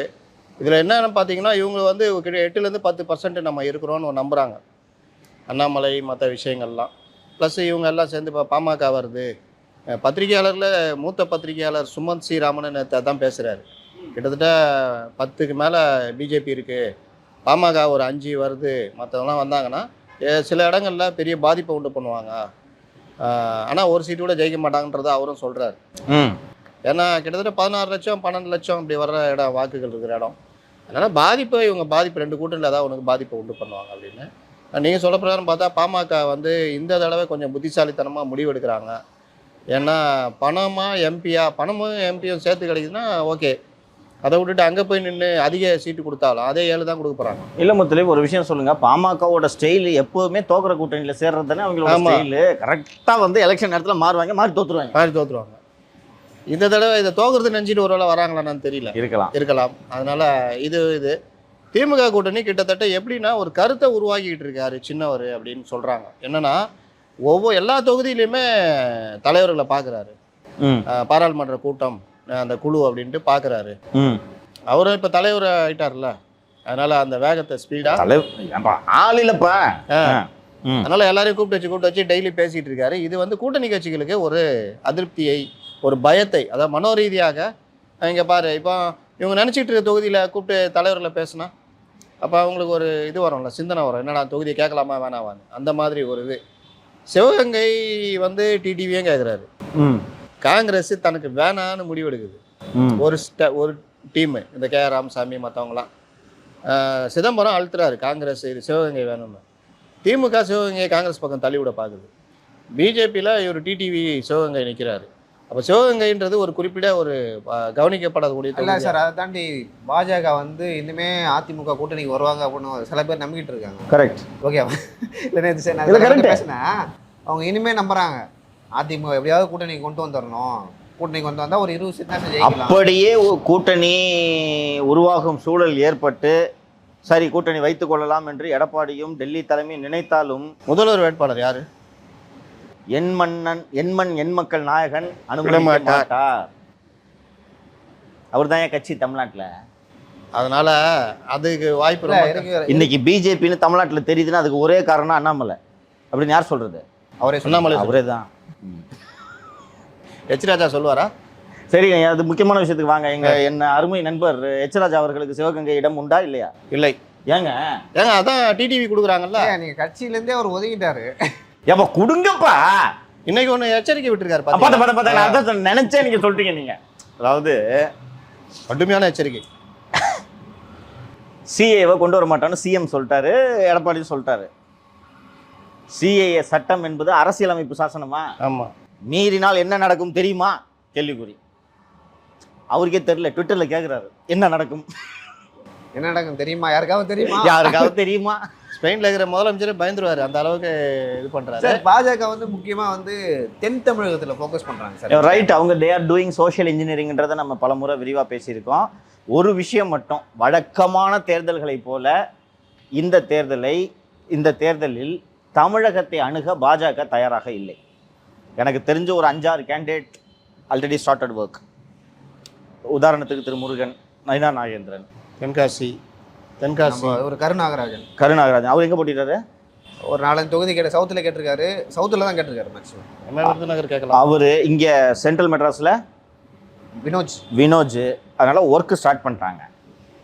அப்போது நான் பிஜேபி சோர்சஸ் கிட்ட பேசியது வரை இந்த முறை பிஜேபி கொஞ்சம் பெரிய தொகையை இறக்குவாங்கன்னு சொல்றாங்க. அதாவது வழக்கமாக என்ன பண்ணுவாங்கன்னா, நீ ஜெயிக்க போதில் உனக்கு எதுக்கு துட்டு இருந்தால் 10 லட்ச ரூபா பொறிக்கிட்டு போ, இதான் செலவுக்கு அப்படின்னு கொடுப்பாங்க. இந்த வாட்டி கொஞ்சம் வின்னபிள் கான்ஸ்டியன்சிக்கு கொஞ்சம் பெரிய தொகையை ஒதுக்குவார்கள் என்று சொல்லி. இந்த தடவை என்ன நடக்கும் அப்படின்னா, இப்போ இவங்க சொல்லிட்டு இருக்காங்கல்ல, பிஜேபி ஏடிஎம்கே கூட்டணின்னு ஒரு பக்கம் சொல்லிட்டு இருக்கிறாங்க, டிஎம்கே 40 தொகுதியும் ஜெயிச்சிருவான்னு நம்பிக்கிட்டு இருக்கிறாங்க. இந்த பார்ட்டு நீ சொன்னார்ல, தென் மாவட்டங்களில் அதிகமாக இது பண்ணுறாங்க. தென் மாவட்டங்கள் தான் கூட்டணியும் வெயிட்டாக இருக்குது. டிடிவி, சசிகலா, அவங்க ஓட்டுலாம் அங்கே தான் இருக்கு. ஓபிஎஸ் சொல்லவா வேணாம் பஸ் வேணால. அவர் தேனியிலே ஓட்டு இல்லை. தேனியிலாவது சொல்லுங்களா? தேனின்னா சொல்லுங்க. இங்கே சவுத்துலாம் தேனி ஜெயிச்சாருங்க. சட்டமன்ற தேர்தலில் ஜெயிச்சாரா? தேனி எப்படி ஜெயிச்சாரு? அது 25,000 ஓட்டு. அண்ணன் EVKS 1 மணி நேரம் மட்டும் பிரச்சாரம் செய்ததால் அங்கே வென்றார். எவ்வளோ செலவு சொல்லுங்க? இருக்கும் 350. அதனால 5-6 இடத்துல வாக்காளர்களுக்கு பணம் கொடுத்தனுச்ச ஆளு தூக்கிட்டு ஓட்டான். நைட்டோட நைட்டாக போய் திருப்பி கொடுத்தாங்க. திருப்பி கொடுத்தாங்க 2-3 டைம் வந்து கண்டினியூஸாக கொடுத்துட்டே இருந்தாங்களா சார்? ஆமாம், ஒரு ஓட்டுக்கே 6000 கிட்ட போச்சுன்னு சொல்லிட்டு பேசிக்கிட்டாங்க. அப்படி கொடுத்ததுனால தான் அண்ணாமலை பாத யாத்திரத்தில் மேடையில் சேர் போட்டு உட்காந்துருக்காரு. அதனால் தென் மாவட்டங்களில் இருக்கிற கட்சிகள், அதாவது வலுவாக இருக்கிற அந்த சமூகம், இந்த மாதிரி ஆட்களை உள்ளே கொண்டு வரதுனால தென் மாவட்டங்களில் அதிகமாக கவனம் செலுத்துகிறாங்க. கன்னியாகுமரி கிருஷ்ணசாமி ஏடிஎம்கே தான் போகிறாரு, தென்காசி கொடுக்க முடியாதுன்றாங்க. கன்னியாகுமரி வந்து தெரியும், தேசிய கட்சிகள் தான் பெரும்பாலும். அதனால் இவங்க வாங்குகிற அந்த வாக்குகள் இருக்குல்ல, 1 லட்சமோ 2 லட்சமோ இந்த கூட்டணி வாங்குதுன்னா அது 2 கட்சியில் ஒரு கட்சியை கண்டிப்பாக பாதிக்கும். இவங்க ஜெயிக்க மாட்டாங்க, ஆனால் திமுக அதிமுகவை கடுமையாக பாதிக்கும். அதுலேயும் பார்த்தா என்னுடைய கணிப்பு என்னென்னா திமுகவை கடுமையாக பாதிக்கும் அப்படின்னு தான் நான் நினைக்கிறேன்.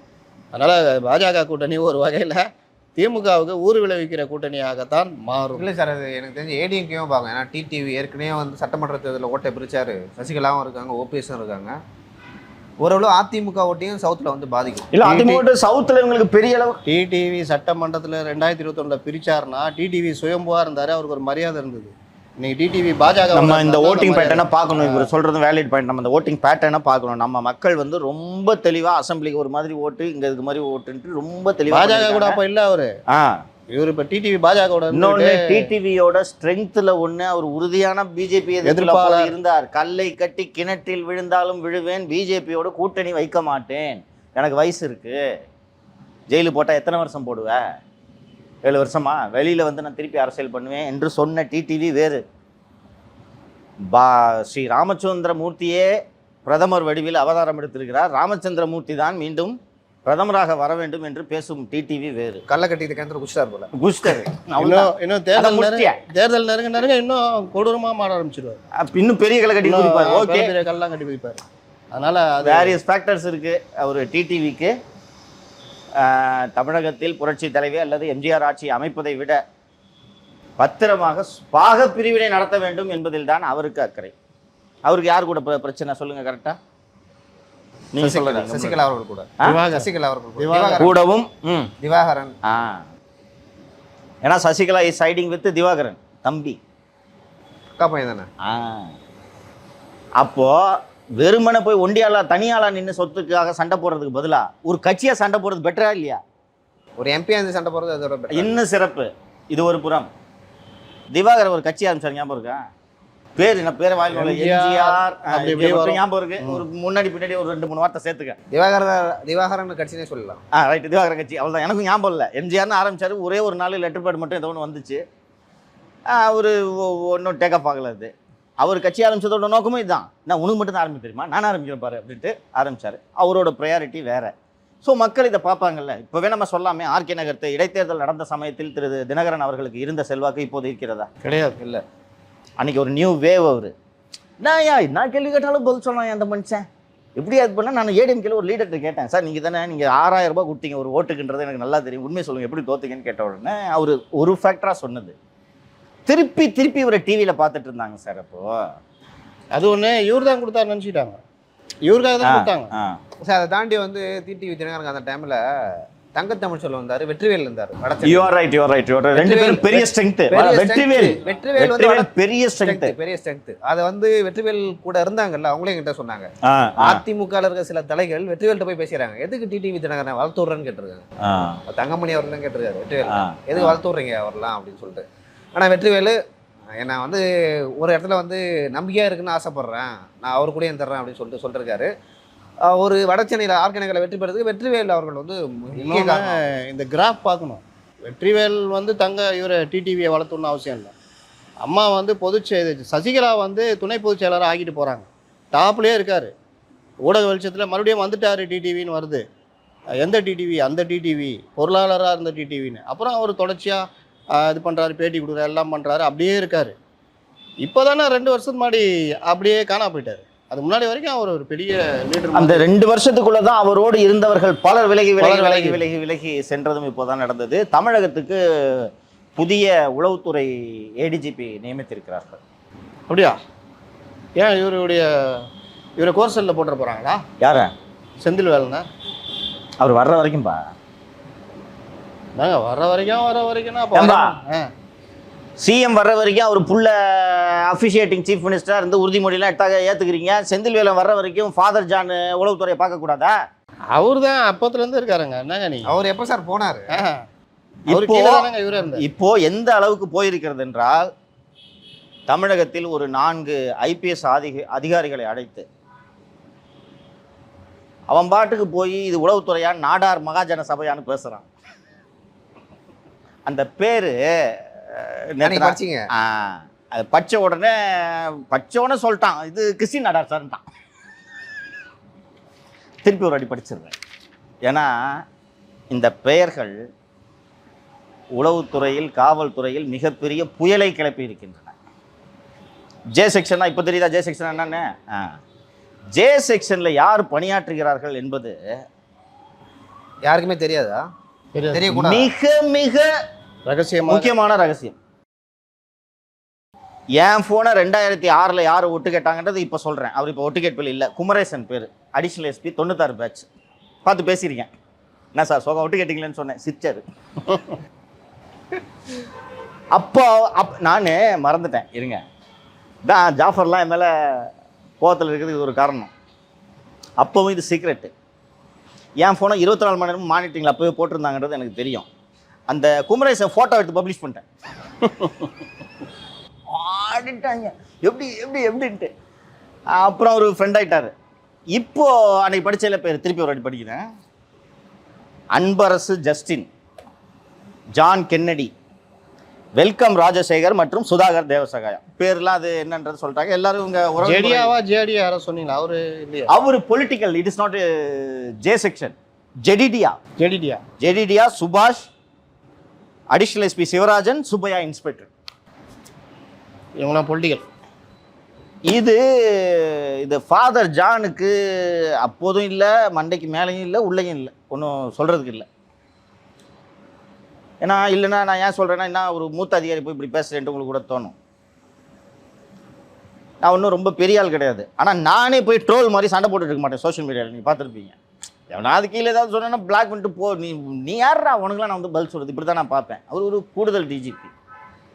இந்த உளவுத்துறை பதவியிலேருந்து மாற்றினதுலேருந்து ஃபேஸ்புக்கிலே குடும்பம் நடத்தினார். ஞாபகம் இருக்கா? காலையில் ஒன்று போடுறது, மதியம் ஒன்று போடுறது. ஹெச்ஓபிஎஃப் எப்படி வேலை செய்யணும்னு இவர்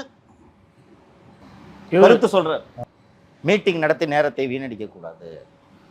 இதெல்லாம் ஒரு அதிகாரி செய்கிற வேலையா? சோஷியல் மீடியாவில் என்ன வேலை உனக்கு? நீங்கள்லாம் சோஷியல் மீடியாவில் குடும்பம் நடத்துறதுனால தான் நேற்று வந்த எஸ்பிலாம், நேற்று சர்வீஸ்க்கு வந்த எஸ்பிலாம் கையெல்லாம் மடக்கிட்டு சிங்க சூர்யா மாதிரி போஸ் கொடுத்துனுக்கலாம். ஒரு அதிகாரி ஒருத்தர் இருக்கார், ஒரு நாகப்படத்தில் இங்கே இருந்தார், பேர் மறந்துட்டேன். அவர் செல்வ நாகரத்னம். Not him. ஹர்ஷ் சிங். என்னது எப்படி உனக்கு கிடைச்சது? ஹர்ஷ் சிங். அந்த ஹர்ஷ் சிங்கை பார்த்தீங்கன்னா இங்கே டிராஃபிக்கில் இருந்தார். அப்படியா? கூலிங் கிளாஸ் போட்டு கையெல்லாம் இப்படி மடக்கிக்கிட்டு ஜீப் மேலாம் காலை வச்சுட்டு போஸ்ட் கொடுப்பார். இந்த சிபி சக்கரவர்த்தி இந்த மாதிரி போஸ்ட்லாம் கொடுத்துருந்தார். விகடனில் பேட்டி வந்துச்சு. அவர் இப்போ வயசாகிடுச்சு, டிஎஸ்சிலாம் ஆகிட்டார். அப்போது வேறு ஏதோ ஒரு விஷயத்துக்காக நம்மகிட்ட ஆஃபீஸ்க்கு யாரோ ஒரு ஹெல்ப் கேட்கணுன்னு தேடி வந்தாங்க.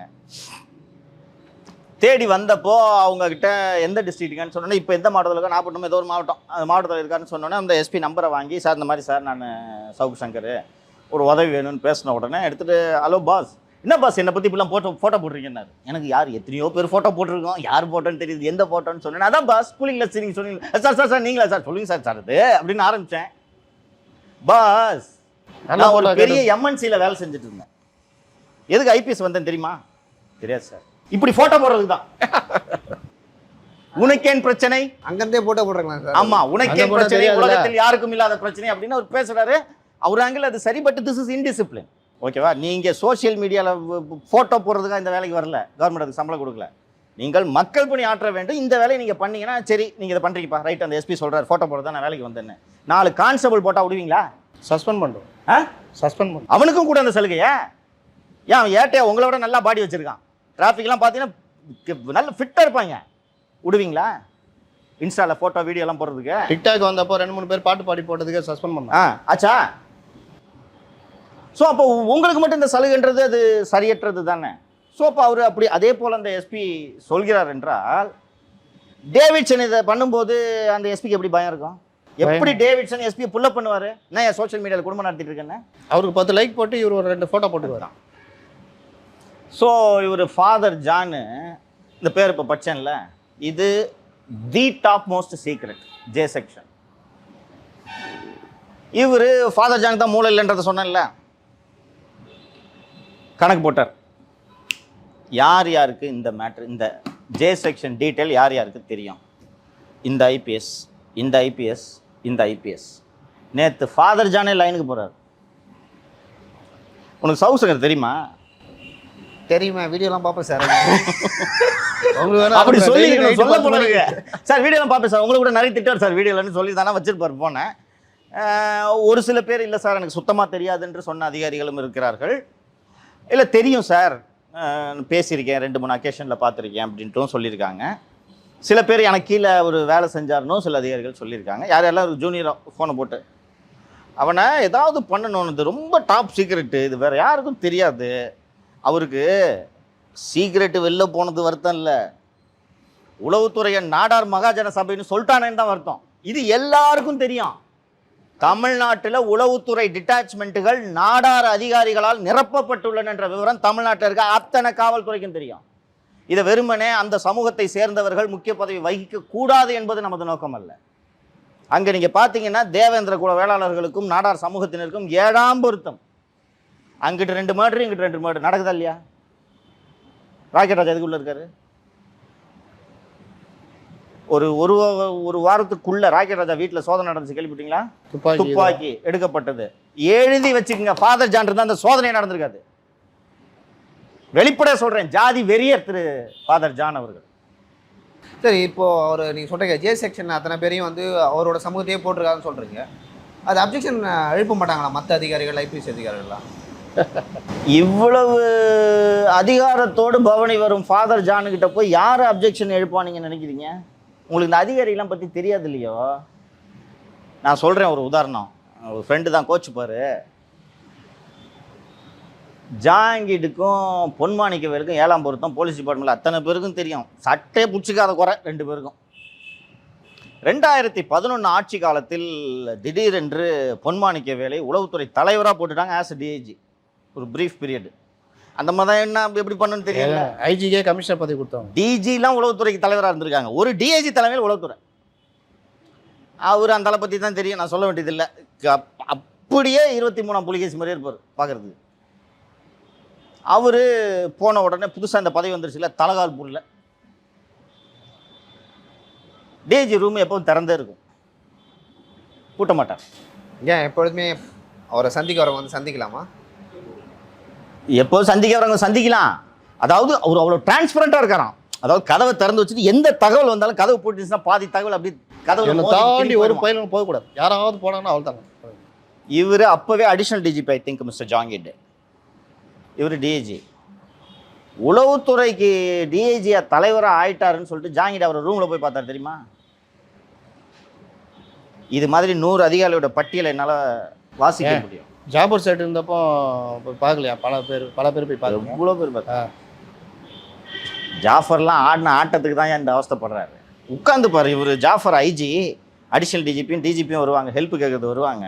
வந்த உடனே வாங்க அப்படின்ட்டு பொறுமையாக இந்த சல்யூட் பண்ண மாட்டார்.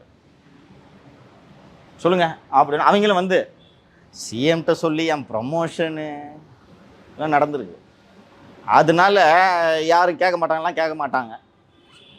ஏன் இப்போ இந்த சவுத்தில் டிட்டாச்மெண்ட்ஸை பூரா நாடார் மகாஜன சபை உறுப்பினர்களை கொண்டு நீங்கள் நிரப்பியதை ஏன் யாரும் கேட்கவில்லை? கேட்காததை விடுங்கள். ஃபாதர் ஜான் போன பிறகாவது இதை மாற்றிருக்கணும்ல. நான் ஏன் சொல்கிறேன்னா, எனக்கு அந்த சமூகத்தில் சேர்ந்தவர்களையோ அந்த சமூகத்தின் மீதோ எந்த வருத்தமோ கோபமோ நமக்கு இல்லை. சென்சிட்டிவாக போடணும். 98 தேனியில் சாதி மோதல் நடந்த பிறகு கலைஞர் கவர்மெண்ட் எடுத்த conscious decision. It's a standing order. சவுத்தில் போடும்போது செட்டியார், மொழியார், இந்த நார்த்லேருந்து இருக்கிற கேஸ்ட் அங்கே தூக்கி போடுவாங்க, வன்னியர்கள். இது மாதிரி காஸ்ட் அங்கே போட்டிங்கன்னா ஸ்டேக்ஸ் இருக்காது அவங்களுக்கு. இந்த பாருங்கள் ஸ்டேக்ஸு. நான் இந்த கம்யூனிட்டியை சேர்ந்த அதிகாரி அவங்க ஜாதிக்கு ஆதரவாக இருப்பாங்கன்ட்டுலாம் நான் யார் மேலும் குற்றம் சுமத்தலை. ஆனால் you should appear to be fair.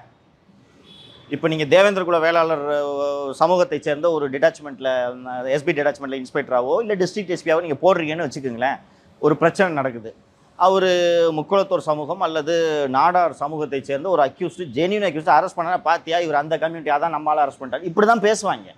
இதை தவிர்க்கலாம்ல ஒரு அட்மினிஸ்ட்ரேஷன். அதுக்காக நீ செட்டியார் போட்டால் என்ன பேசுவேன்? இதனால கான்ஷியஸாக பண்ணுவாங்க, சிறுபான்மையினரை போடுவார்கள்.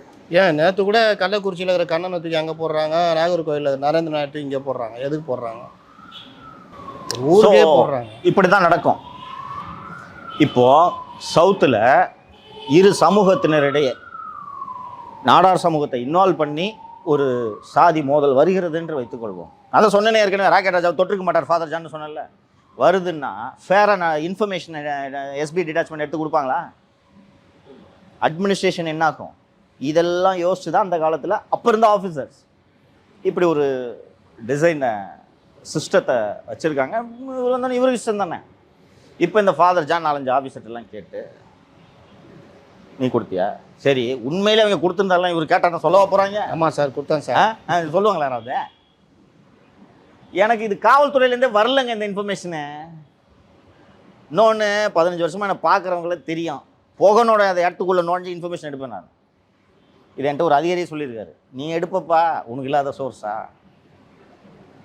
ஆனால் இவங்க என்ன வேலையை பார்த்துக்கிட்டு இருக்காங்கப்பா. ஃபஸ்ட்டு உளவுத்துறை விட்டு மாற்றணும்னு முடிவு பண்ணால் மாநகர போக்குவரத்து கழக விஜிலன்ஸ் அதிகாரின்னு தூக்கி பல்லவன் ஹவுஸ்க்கு அடிக்கணுங்க. அவரை கடந்த காலத்தில் அதிகாரிகள் சென்றது இல்லையா? இங்கே உட்காந்துக்கிட்டு குட்டி கலாட்டா பண்ணிட்டு டிபார்ட்மெண்ட்டையே ஃபங்க்ஷன் பண்ண விடாமல் கெடுத்து குட்டிச்சோறு பண்ணிட்டு இருக்காரு ஃபாதர் ஜான். வேடிக்கை பார்த்துட்டு உட்காந்துருக்காங்க. இவரோட தொண்டர் அடிப்பொடி செந்தில் வேலை. இப்போ நேற்று இந்த 4 அதிகாரி சொன்னல, அந்த 4 அதிகாரியில் ஒரு அதிகாரி என்னை அழைத்தார். அழைத்து, சங்கர் என்ன நடக்குதுன்றதை சொல்லிடுறேன், முடிவை நீ எடுத்துக்க. என்ன எலெக்ஷன் வரைக்கும் உன்னை எப்படியாவது தூக்கி உள்ள வைக்கணுன்றதுல எல்லோரும் குறியாக இருக்கிறார்கள். பல்வீர் சிங்லேருந்து யார் சார்னு கேட்டேன். உனக்கு யாருப்பா எதிரி இல்லை? பல்வீர் சிங்லாம் உன் மேலே கோபமாக இருக்கான்ப்பா. ஏன்னு கேட்டால் எனக்கு சஸ்பென்ஷன் ரிவோக் பண்ணது அவர் தான் முதல்ல போட்டு விட்டார். இப்போ ஊரே பிடிச்சிக்கிட்டு கேள்வி இருக்குது. யார் இல்லை? எந்த அளவுக்கு நிலைமை போய்விட்டதென்றால், நாம் வெளியிடும் செய்திகளால் பாதிக்கப்படும் அமைச்சர் பெருமக்கள் இன்று உளவுத்துறையை அணுகும் அளவுக்கு நிலைமை போய்விட்டது. சம்மந்தப்பட்ட மினிஸ்டர்ஸ் போயிட்டு, சார் அன்சுல் மிஸ்ராலாம் கேட்டிருக்காரு. நான் சொன்னேன்ல அன்றைக்கே, நான் உளவுத்துறை சொல்லிட்டேன்ட்டு. அன்சுல் மிஸ்ராலாம் போய் எங்கள் ஆஃபீஸ்லேருந்து தான் இவனுக்கு யாரோ டாக்குமெண்ட் எடுத்து கொடுக்குறாங்க, அதை மட்டும் கண்டுபிடிச்சி கொடுக்க, மீதி நான் பார்த்துக்கிறேன். இவனுக்கு நினப்பு பாருங்கள், இவங்க தப்பு பண்ணுவானுங்களா, அது வெளியில் சொல்லக்கூடாது. ஸோ இது மாதிரி பல டிபார்ட்மெண்ட்லேருந்து ஆஃபீஸர்ஸ் போகிறாங்க. ஏன்னா டாக்குமெண்ட்ஸ் வருது. இன்னொன்று, இவர்கள் கண்காணிக்க வேண்டியது அண்ணாமலைக்கு ஆவணங்கள் எப்படி செல்கின்றன என்பது. ஏன்னா ஒரு எதிர்கட்சியில் இருக்கார், அதை விட்டாங்க. இப்போ நான் தான் ஃபோக்கஸ். இப்போது செந்தில் வேலன் ஸ்பெயினில் இருக்கிறதுனால இந்த அனைவரையும் ஒருங்கிணைக்கும் வேலையில் ஃபாதர் ஜான் வெற்றி பெற்று விட்டார். சரியா? Everybody has fallen in line. இப்போது என்னை பிடிச்ச ஒரு 3 மாதம் ஜெயிலில் வைக்கலான்னு ஃபாதர் ஜான் சஜஸ்ட் பண்ணுறாருன்னு வச்சுக்கோங்களேன். உதயநிதி வேண்டான்னு சொல்லுவார், ஓகேன்றார். பத்திரிகையாளர்கள் யாராவது வேண்டான்னு சொல்லுவாங்க, இந்த பக்கம் கூட திரும்ப மாட்டாங்க. அவங்க திரும்ப சஜஸ்ட் பண்ணாங்க வைங்க அப்படின்னா. திமுக எம்எல்ஏக்கள் யாராவது வேண்டாம் என்று சொல்வார்கள். சேகர் பாபு வேண்டாம் என்று சொல்வாரா? மூர்த்தி வேண்டாம் என்று சொல்வாரா? சரவணன் வேண்டாம்னு சொல்லுவாரா? யார் சொல்லுவா? ஐஏஎஸ் அதிகாரிகள் வேண்டாம் அன்சுல் மிஸ்ரா சொல்லுவாரா? சொல்ல மாட்டாங்க. முருகானந்தம் சொல்லுவாரா? யூசி சொல்லுவாரா? யார் சொல்லுவாங்க? பார்க்குற ஜனங்க தான் சொல்லுவோம். அதை சுற்றி பார்த்தோன்னா நானும் யோசித்தேன். எனக்கு நேற்று வந்தோடனே I was a bit disturbed. அந்த அதிகாரி என்கிட்ட ஒரு 10 நாளைக்கு அமைதியாரு. அமைதியானா என்ன சார் சொல்கிறீங்கன்னு கேட்டேன். தேசிய அரசியலுக்கு போயிட்டு தமிழ்நாட்டு அரசியலை பேசாத. ஏன் சார் அப்படின்னு. இல்லை ரொம்ப அக்ரெசிவாக இருக்காங்க. சரி சார், ஒரு 2 வாரம் கழிச்சு என்ன சார் ஆகும்? இல்லை சிஎம் வந்துடுவார் அப்படின்னா நான் கேட்டேன். என்ன நடக்குதுன்னு தெரியிற சிஎம் இருந்தால் சிஎம் வெளிநாட்டில் இருக்காரு பண்ணுறாங்கன்னு சொல்லலாம். ஏன் சார் இவருக்கு இருக்கும்போதே தானே சார் நடந்துட்டு இருக்கு, இதுக்கு எதுக்கு சார் சிஎம் 2 வாரம் வர்றது வரைக்கும் நான் அமைதியாக இருக்கணும் அப்படின்னு சொன்னேன். இல்லை சங்கர், என் மனசுக்கு ஏதோ படுது. ஏகப்பட்ட மீட்டிங்ஸு உரையாடல்கள் நடந்து கொண்டு இருக்கு. அவர்களோட நோக்கம் எனக்கு கைது பெய்து சிறையில் போன்றது பை ப்ராடக்ட். பிரைமரி எய்மு என்னிடம் இருக்கும் மின்னணு சாதனங்களை கைப்பற்றுவது. டேட்டாஸ் யார் இவனுக்கு தகவலை தர்றா? ரெகுலராக பேசுகிறவங்களே எனக்கு தெரியும். விஜிலன்ஸில் என்னோட பணியாற்றிய அதிகாரிகள் இப்போதும் பேசியிருக்கிறார்கள். இந்த கடந்த காலத்தில் என்ன பண்ணுறாங்கன்னா, ஃபோன் டேப்பிங் கேஸ் நடந்த சமயத்தில் அவர் அப்போ அடிஷனல் டிஜிபி கிரைமாக இருந்தார், ஐஜி கிரைம்னு நினைக்கிறேன், சஞ்சய் அரோரா. ஆமாம். அப்போ வாட்ஸ்அப்பில் கிடையாது இல்லை, அவர்கிட்ட போய் கேட்டிருக்காங்க, நீங்கள் சங்கட்ட பேசுவீங்களா? ஆமாம், என்கிட்ட வேலை பார்த்தாரு, பேசுவேன் அப்படின்ட்டார் அவர். என்கிட்ட பேச அத்தனை பேருக்கும் போலீஸ் போச்சு அப்போ. ஓகேவா? சொல்லிவிட்டு அவர் அந்த நேற்று பேசிய அதிகாரி சொன்னார், உன்னோட பழைய கேஸ் எதுவும் அவருக்கு தெரியாது. நான் உன்னோட பழைய கேஸ் எதையும் அப்பீலில் கொண்டு வந்திருக்காங்களா ஹைகோர்ட்டில் அப்படின்னாரு.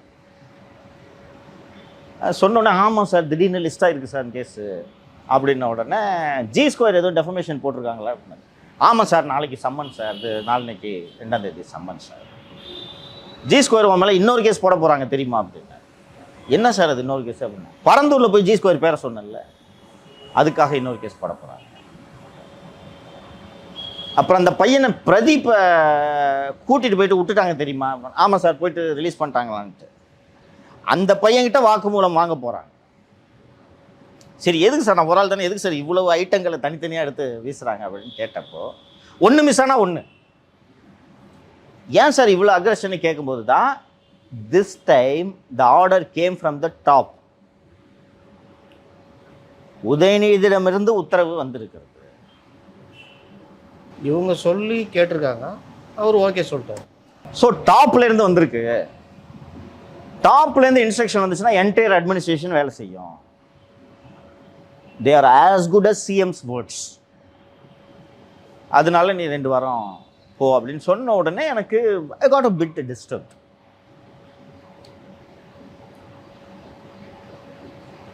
என்ன தப்பு பண்ணுறோம் நம்ம ஏன் சைலன்ஸ் ஆகணும்? இப்போ தொடக்கத்தில் சொன்னீங்க 4 மாதமாக பண்ணிட்டு இருக்கோம், நல்ல நல்ல ஸ்டோரிஸ்லாம் பண்ணியிருக்கிறோம் அப்படின்னு சொல்லிட்டு சொன்னீங்க. என்ன தப்புன்ட்டோம் நம்ம? உள்ள நடக்கிற ஊழல் முறைகேடுகளை வெளியில் கொண்டு வரோம். இது தப்பா முத்தலி? அது எப்படி தப்பாகும்? இல்லை, நீங்கள் அதை 10 நாளுக்கு நேஷ்னல் இஷ்யூ பேசினா தான் தப்பு. ஏன் தப்பாகும்னா, அப்போ யாரோ சொல்லி வந்து சங்கர் பேசுகிறாரு, பயந்துட்டாரு. அவர் அந்த அதிகாரி என்கிட்ட பேசிகிட்டு இருக்கும்போதே நான் இந்த முடிவை எடுத்துட்டேன். இந்த தேசிய அரசியல், புடலங்க அரசியல் நான் பண்ண மாட்டேன், எல்லாத்தையும் பேசுகிறேன்ற முடிவுக்கு நான் அப்பவே பண்ணிட்டேன். பட் பெரிய அதிகாரி அவர்கிட்ட எதிர்த்துலாம் பேச முடியாது. சரி சார் கேட்டுக்கிறேன் சார், நல்லது சார் அப்படின்னு சொல்லிட்டு நான் சொல்லிட்டேன். எல்லோரும் ஒரு பக்கம் இருக்காங்க. திமுக ஆளுங்கட்சி, எம்எல்ஏக்கள், அமைச்சர்கள், ஐஏஎஸ் அதிகாரிகள், ஐபிஎஸ் அதிகாரிகள், உளவுத்துறை, காவல்துறை, லஞ்ச ஒழிப்புத்துறை, எல்லாவற்றையும் விட பத்திரிகையாளர்கள் ஒரு அணியில் அந்த பக்கம் இருக்காங்க. அவங்க எல்லாருக்கும் என்ன கிரீவன்ஸ்னு தெரியும். மணல் மேட்டர்லேயே நம்ம ஃபேஸ் பண்ணோம். எல்லாரும் துட்டு வாங்குறோம், உனக்கு என்ன பிரச்சனை? முன்னாடியாவது தனியால் இருந்தால் நீ கம்பெனிலாம் நடத்துகிற, வாங்கி தான் தொலையேன். நீயும் வாங்க மாட்டேற, எங்க உயிரையும் எடுக்கிற. வாங்கலன்னா சும்மாரு, வாங்கலன்னா கூட பரவாயில்ல, மூடினுரு. உனக்கு என்ன பிரச்சனை? எவனாவது பேசுறானா? மணல் பற்றி எவனாவது பேசுகிறானா? கிளாம்பாக்கம் பற்றி எவனாவது பேசுகிறானா? அங்கித் திவாரி கைதில் நடந்த பின்னணியை பற்றி எவனாவது பேசுகிறானா? செந்தில் பாலாஜி பற்றி எவனாவது பேசுகிறானா? ஸ்பெயின் விசிட் பற்றி எவனாவது பேசுகிறானா? உனக்கு என்ன பிரச்சனை? மூடி நிறேன். எவ்வளோ வேணும் துட்டு அப்படின்ட்டு நம்ம ஏதோ ஒரு மாபெரும் குற்றத்தை செய்கிற மாதிரி ஒரு எண்ணத்தை நம்ம மனசுல கொண்டு வந்துடுவாங்க. அந்த ஆஃபீஸர் பேசும்போது ஐ ஃபெல்ட் திஸ். நான் என்ன தப்பு பண்ணுறேன்னு நான் 2 வாரம் சைலண்ட் ஆகணும்? இன்னொன்று, அப்போ இந்த வைப்ரண்ட்டாக ஜூனியர் இதெல்லாம் இருந்துச்சுன்னு பேசிகிட்டு இருந்தால, அது மாதிரி இன்றைக்கி மீடியா வைப்ரண்ட்டாக தான். உண்மையிலே சொல்கிறேன், ஜாலியாக இருப்பேன் நான்.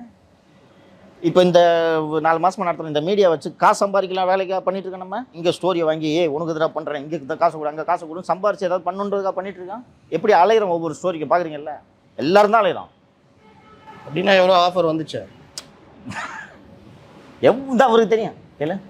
அப்போது நாங்கள் என்னமோ பண்ணுற தப்பு, நீங்கள் இயற்கையை கொள்ளையடிச்சு ஊர் பணத்தை கொள்ளையடிச்சு உல்லாசமாக வாழ்வீங்க, இது கேள்வி கேட்டோன்னா நீங்கள் எங்கள் வாயை அடக்குவீங்க, எங்களை பிடிச்சி சிறையில் தட்டுவீங்களா? உங்களுக்கு தெரியும். நேற்றைக்கு முன்தினம் நேற்று கைதாவேன் என்று எதிர்பார்த்து உங்கள் 2 பேருக்கும் என்ன இன்ஸ்ட்ரக்ஷன் கொடுத்தேன்னு தெரியும். 1 மாதம் ஆகும் வர்றதுக்கு, 3 மாதம் கூட ஆகலாம். ஆபீஸை பார்த்துங்க சொன்னேன்னா. இது போல் ஊடகத்தை முடக்கி விடுவார்கள், கைது செய்து குண்டர் சட்டத்தில் அடைத்து விடுவார்கள். உனக்கு யார் ஆதரவு? ஏன் இதை பண்ணுற? எல்லோரையும் ஏன் இப்படி பகைச்சிக்கிற? பரந்தூர் மேல்மாக்கு போன வீடியோவை பார்த்தீங்களா? நான் போய் எடுத்துகிட்டு அந்த வீடியோவை அந்த ஜனங்க எப்படி பேசுகிறான் பார்த்தீங்களா? ஆக்சுவலாக அவங்களுக்காக அவங்க சைடில் நிற்கிறதுக்கு யாருமே இல்லை. அவங்க ஸ்பீச்சில் வந்து 2 இடத்துலையும் சொன்னாங்க. இதை மேல்மாலையும் சொன்னாங்க, பரந்தூர்லையும் சொன்னாங்க. மேல்மாலையாவது நாம் தமிழர் உறுதியாக இருக்கு. 2 இடத்துலையும் சொன்னாங்க. எந்த கட்சியும் வரல. நீங்கள் தான் வந்தீங்க எங்களுக்காக. நேற்று இந்த எஃப்ஐஆர் போட்டுட்டாங்கன்னா பரந்தூர்லேருந்து அவ்வளோ கால்ஸ். சார் நாங்கள் என்ன பண்ணணும், கஷ்டமாக இருக்குது சார், எங்களுக்காக வந்து உங்கள் மேலே இப்படி வழக்காயிடுச்சு சார். இன்றும் நாம் சென்று வந்த அந்த பழவேற்காட்டில் இப்போ பிரியமாக பேசலையே நம்மக்கிட்ட. நமக்கு அவங்க முக்கியமா இவங்க முக்கியமா? நிறைய பேர் கேட்பாங்க, இன்னொரு இடத்துல இப்படிலாம் இது பண்ணிக்கிட்டு இருக்கிற அப்படின்ட்டு. ஏன் எனக்கு அச்சமே வர்றதில்லைன்னா, உண்மையை பேசுகிறோமா இல்லையாப்பா? உண்மையை பேசுகிறோமா இல்லையா? ஆமாம். இந்த உண்மையை பேசுறதுனால மக்கள் நம்ம பக்கம் நிற்கிறாங்க. அவர்கள் உண்மையாக வாழ்ந்து கொண்டிருக்கிறார்கள். போய் பார்த்தோம், எல்லா இடத்துலையும் பார்த்தோம். கூலி வேலை செய்கிறாங்க, நிலத்தில் இறங்குறாங்க, வேலை செய்கிறாங்க. அவர்கள் வாழும் வாழ்க்கை உண்மையான வாழ்க்கை. பொய்யான வாழ்க்கையை வாழ்ந்து கொண்டிருப்பவர்கள் இன்றைய ஆட்சியாளர்கள். 30 கோடி வாட்சு, 2 லட்சம் ஷூ, 30,000 ரூபாய் டிஷர்ட்டு, காரு, சொகுசாக கார்கள். இவை நிரந்தரமானவையா? இந்த அதிகாரிகள் வாழ்கிறார்களே, உல்லாச பயணம் செல்கிறார்களே ஸ்பெயினுக்கு, இவர்கள் வாழும் வாழ்க்கை உண்மையான வாழ்க்கையா? ஒரு சிலிண்டர் தூக்குறவன், மினரல் வாட்டர் கேனு போடுறவன் பார்த்துருக்கியா? 3 மாடி தூக்கிட்டு வருவானுங்க, பார்த்துருக்கியா? கேனை நம்மளால் தூக்க முடியுமா? 2-3 கேன் தூக்கிட்டு வருவான், பார்த்துருக்கீங்களா? அது ஒரு ஹேண்டில் மாதிரி வச்சுக்கிட்டு 5வது மாடியில் வந்து எதுக்கா கேனை தூக்கிட்டு வரான்? நாம் அவனுக்காக வாழணுமா இவர்களுக்காக வாழணுமா? இதை முடிவு பண்ணிக்கணும். அந்த அதிகாரிகிட்ட எதுவும் சொல்லலை, கேட்டுக்கிட்ட பிரியத்தில் சொல்கிறாங்க. அவருக்கும் ஒன்றும் இது இல்லை, பிரியத்தில் நல்லா இருக்கணும். சங்கர் நல்ல தம்பா பண்ணுற, பத்திரமா இரு. இந்த வாட்டி நீ ஜெயிலுக்கு போனால் உன்னை முடிச்சிருவானுங்க. போன வாட்டி மாதிரி நினைக்கிறத, தப்பு பண்ணிட்டோன்னு அவனுங்க நினைக்கிறாங்க. போன வாட்டியே உன்னை முடிச்சிருக்கணுன்ற எண்ணெல்லாம் வந்துருச்சு ஆஃபீஸர்ஸ் கிட்ட. போன வாட்டியே வந்து அந்த 4வது நாள் 3rd நைட்டு உண்ணாவிரதம் இருந்துட்டு நான் படுக்க போகும்போது தான் நான் இருக்கிற புத்தகத்துலையும் எழுதியிருக்கேன். அங்கே மனசு பொறுக்காமல் ஒரு அதிகாரி இன்னொரு அதிகாரிகிட்ட சொல்லி, அந்த அதிகாரி இன்னொரு அதிகாரிகிட்ட சொல்லி, அவர் ஒரு பத்திரிகையாளர்கிட்ட சொல்லி, அவங்க எல்லாம் சேர்ந்து யார் யாருக்கு ஃபோன் பண்ணாங்கன்னு தெரியல. அவங்க எல்லாம் பண்ணி தான் நைட்டு 10 மணிக்கு லாக்கப் திறந்து குளுக்கோஸ் ஏற்றுனாங்க. முடிஞ்சு கூட இருந்திருக்கலாம். அப்போ அந்த அளவுக்கு மரணத்தின் எல்லையை பார்த்துட்டு வந்துட்டு இவங்களுக்காக பயப்படுவேண்ணா? என்கிட்ட இழக்கிறதுக்கு எதுவுமே இல்லை பாஸு. உங்ககிட்ட தான் பல ஆயிரக்கணக்கான கோடிகளை நீங்கள் இழப்பதற்காக வைத்திருக்கிறீர்கள். அதை பாதுகாக்கத்தான் இந்த திருட்டுத்தனங்களை செய்து கொண்டிருக்கிறீர்கள். நான் அந்த அதிகாரிகிட்ட சொல்ல, அந்த அதிகாரி இதை பார்ப்பார் கண்டிப்பாக. இதுதான் என் பதில். நீங்கள் பணம் படைத்தவர்கள், அதிகாரம் படைத்தவர்கள், செல்வம் படைத்தவர்கள், செல்வாக்கு மிக்கவர்கள் அத்தனை பேரும் ஓரணியில் எதிரே நிற்கிறீர்கள். நான் தனியாக நிற்கிறேன், ஆனால் என் பின்னாடி மக்கள் இருக்காங்க. புரியுதா? பார்க்குறாங்கல்ல யாருக்காக இவ்வளோ கஷ்டப்படுறான். அவன் பரந்தூர் மக்களுக்கு தெரியாதா எதுக்கு கேஸ் வாங்கினு தெரியாதா? இருக்கிறோம். முன்னாடி நான் தனியாள் முத்தலிஃபு, இன்னைக்கு நீங்கள் இருக்கீங்க. அற்புதமான டீம் இருக்குது.